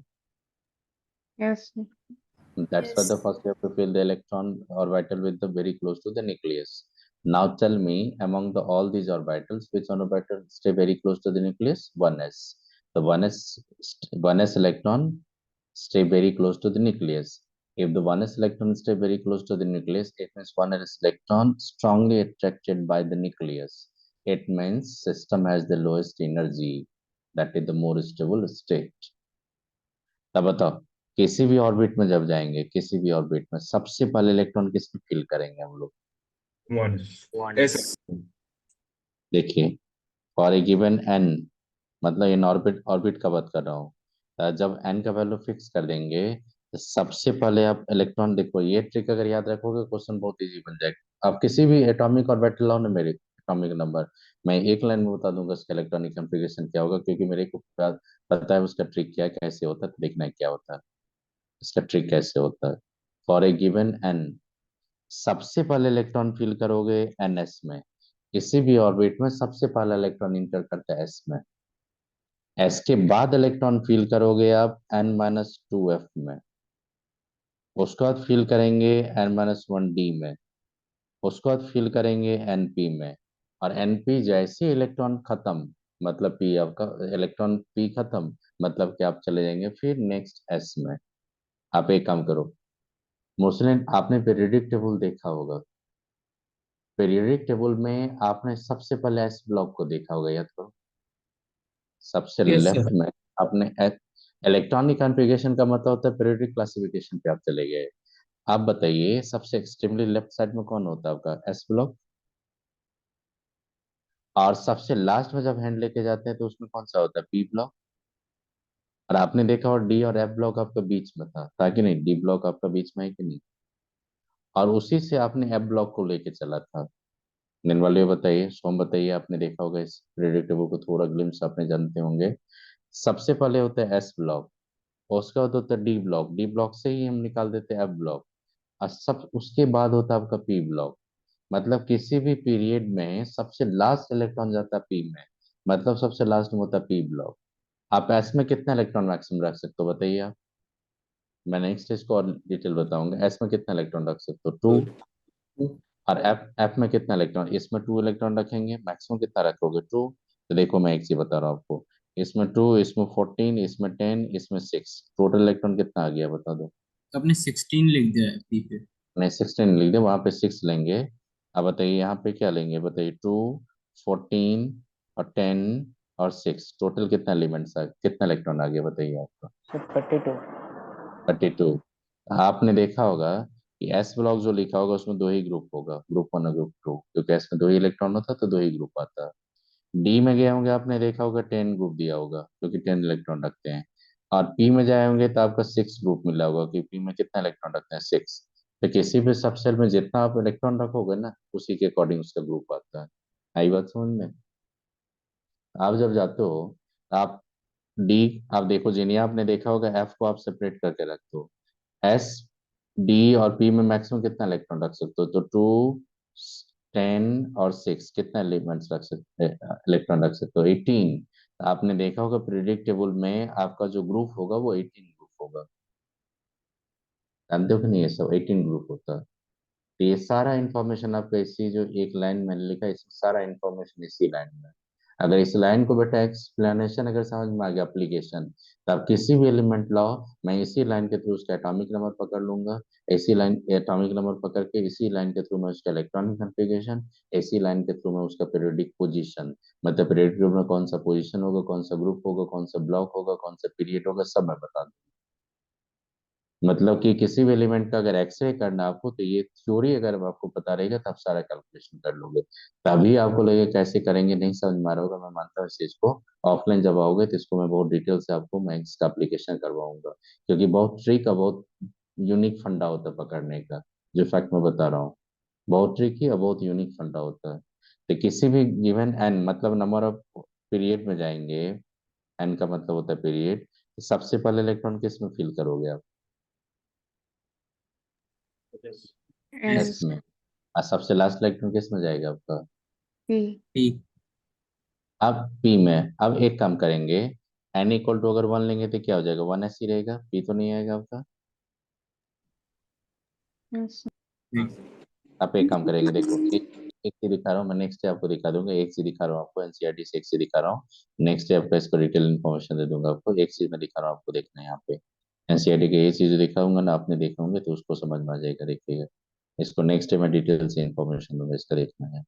यहाँ पे आइएगा, यहाँ पे देखना है, यहाँ पे एक क्वेश्चन जो दिखा रहा हूँ आपको, ये क्वेश्चन यहाँ पे देखो मैं अंडरलाइन करके रखा हूँ, मैं भेज दूंगा। एक्चुअली पीडीएफ जाने में बहुत प्रॉब्लम होता है इसमें, देखो ये ग्राफ सब में बताऊंगा। ये बताओ तो कौन सा ऑर्बिटल होगा, एस ऑर्बिटल होगा कि नहीं आपका, 2s। हाँ सर। देख रहे हो बेटा 2s में एक स्फेरिकल रीजन आ रहा है विदाउट डिफाइंड इलेक्ट्रॉन। अब 1s में हाँ आपको दिख सर। रहा यस है, 1s में कहीं पे दिख रहा है आपको, नो, नहीं पूरा फील्ड है। पूरा फील्ड है। आप बताइए कौन सा ऑर्बिटल है, पी है कि नहीं ये सब। हाँ सर। हाँ सर। हम्म। आप बताइए ये सब डी है कि नहीं, सबका सब देखो डी ऑर्बिटल्स। हाँ सर।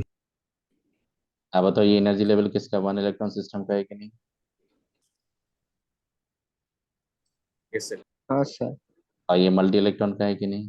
हाँ हाँ सर। सर। यस। देखो यहाँ पे क्या लिखा है, एनर्जी अवेलेबल, देखो इसको पकड़ो, बहुत इंटरेस्टेड है यहाँ पे, सीधा लिख दिया मैं, सारा इन्फॉर्मेशन सब लिख दिया कि नहीं यहाँ पे। अब चलिए ग्राउंड स्टेट एक्साइटेड स्टेट आ गए। और देखिए मैं एक चीज बता रहा हूँ आपको, देखना ये आप अब प्रिंसिपल में पढ़ते हो कि नहीं है। हाँ सर। देखो 1s के बाद इलेक्ट्रॉन 2s मारा है कि नहीं। 2s के बाद इलेक्ट्रॉन किस में जाएगा, 2p में, 2p के बाद 3s में, 3s का 3p 3d, ये जितना भी सीक्वेंस होता है वो उसी सीक्वेंस से मैच कर रहा है कि नहीं। ns के बाद आपका n में देखो, ns के बाद आपका क्या लिए थे, n-2f लिए थे। अब तो n अगर 6s लेंगे, देखो 6s के बाद 4f आ रहा है कि नहीं, चेक करो आप। Yes Yes, sir. हाँ सर। 6s के बाद 4f आ रहा है कि नहीं आपका। हाँ sir. Yes n equal to 6 लेंगे तो 4f के बाद क्या होगा, 5d आ रहा है कि नहीं आपका, 6p आ रहा है कि नहीं आपका, चेक कीजिए। जैसे 7 लेंगे, 7s के बाद उसका 5f आ रहा है कि नहीं आपका। तो बहुत ट्रिकी वो रूल होता है, वो सब मैं आपको नेक्स्ट क्लास बताऊंगा, क्योंकि टाइम आपका हो गया, अभी नहीं बता पाऊंगा, नेक्स्ट क्लास में बताऊंगा आपको। घबराने दो यहीं पे, ये मैं इसका एप्लीकेशन मैं आपको नेक्स्ट क्लास में बताऊंगा।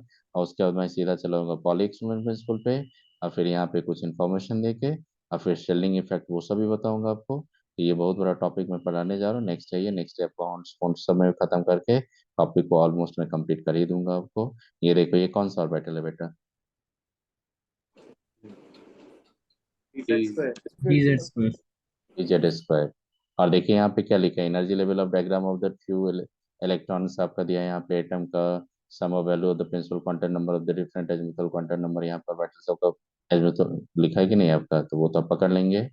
अब देखो यहाँ पे क्या लिखा है, एक चीज मैं दिखा रहा हूँ, देखो यहाँ पे देखो, the 5d orbitals are designed as, देखो क्या क्या लिखा, क्या क्या वहाँ पे, D X square, D Y Z, D Z X, और क्या लिखा, D X Z, D X square, D Z square. The shapes of the first four d orbitals are similar to each other, where that of the fifth digit is quite different from the others. लिखा कि नहीं यहाँ पे, हाँ but लिखा कि नहीं, all the 5d orbital of the third of the equivalent energy, मतलब 3d में जितना भी 5 हो तो सबकी एनर्जी सेम होगा कि नहीं आपका। फिर वो लाइक कि the d orbitals for which the n is greater have the shape similar to that of 3d but differ in energy। मैंने क्या बोला, जितना भी d होगा सबका शेप सेम होगा, लेकिन एनर्जी में डिफरेंस होगा कि नहीं, साइज में डिफरेंस होगा कि नहीं। Yes, sir. आप बताइए, अगर मान लो p ऑर्बिटल में डम्बल बोलता हूँ, हाइड्रोजन में भी डम्बल होगा, नाइट्रोजन में भी डम्बल होगा वो, और सोडियम में भी डम्बल होगा, लेकिन डिफरेंस क्या होगा, साइज और एनर्जी। आई बात समझ में है।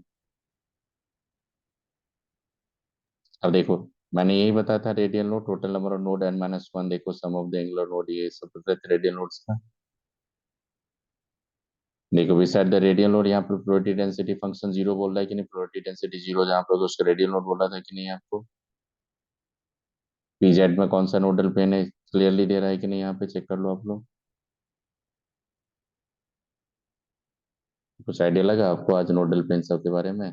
मैं क्लास को एंड कर रहा हूँ, नेक्स्ट डे आपको बताऊंगा।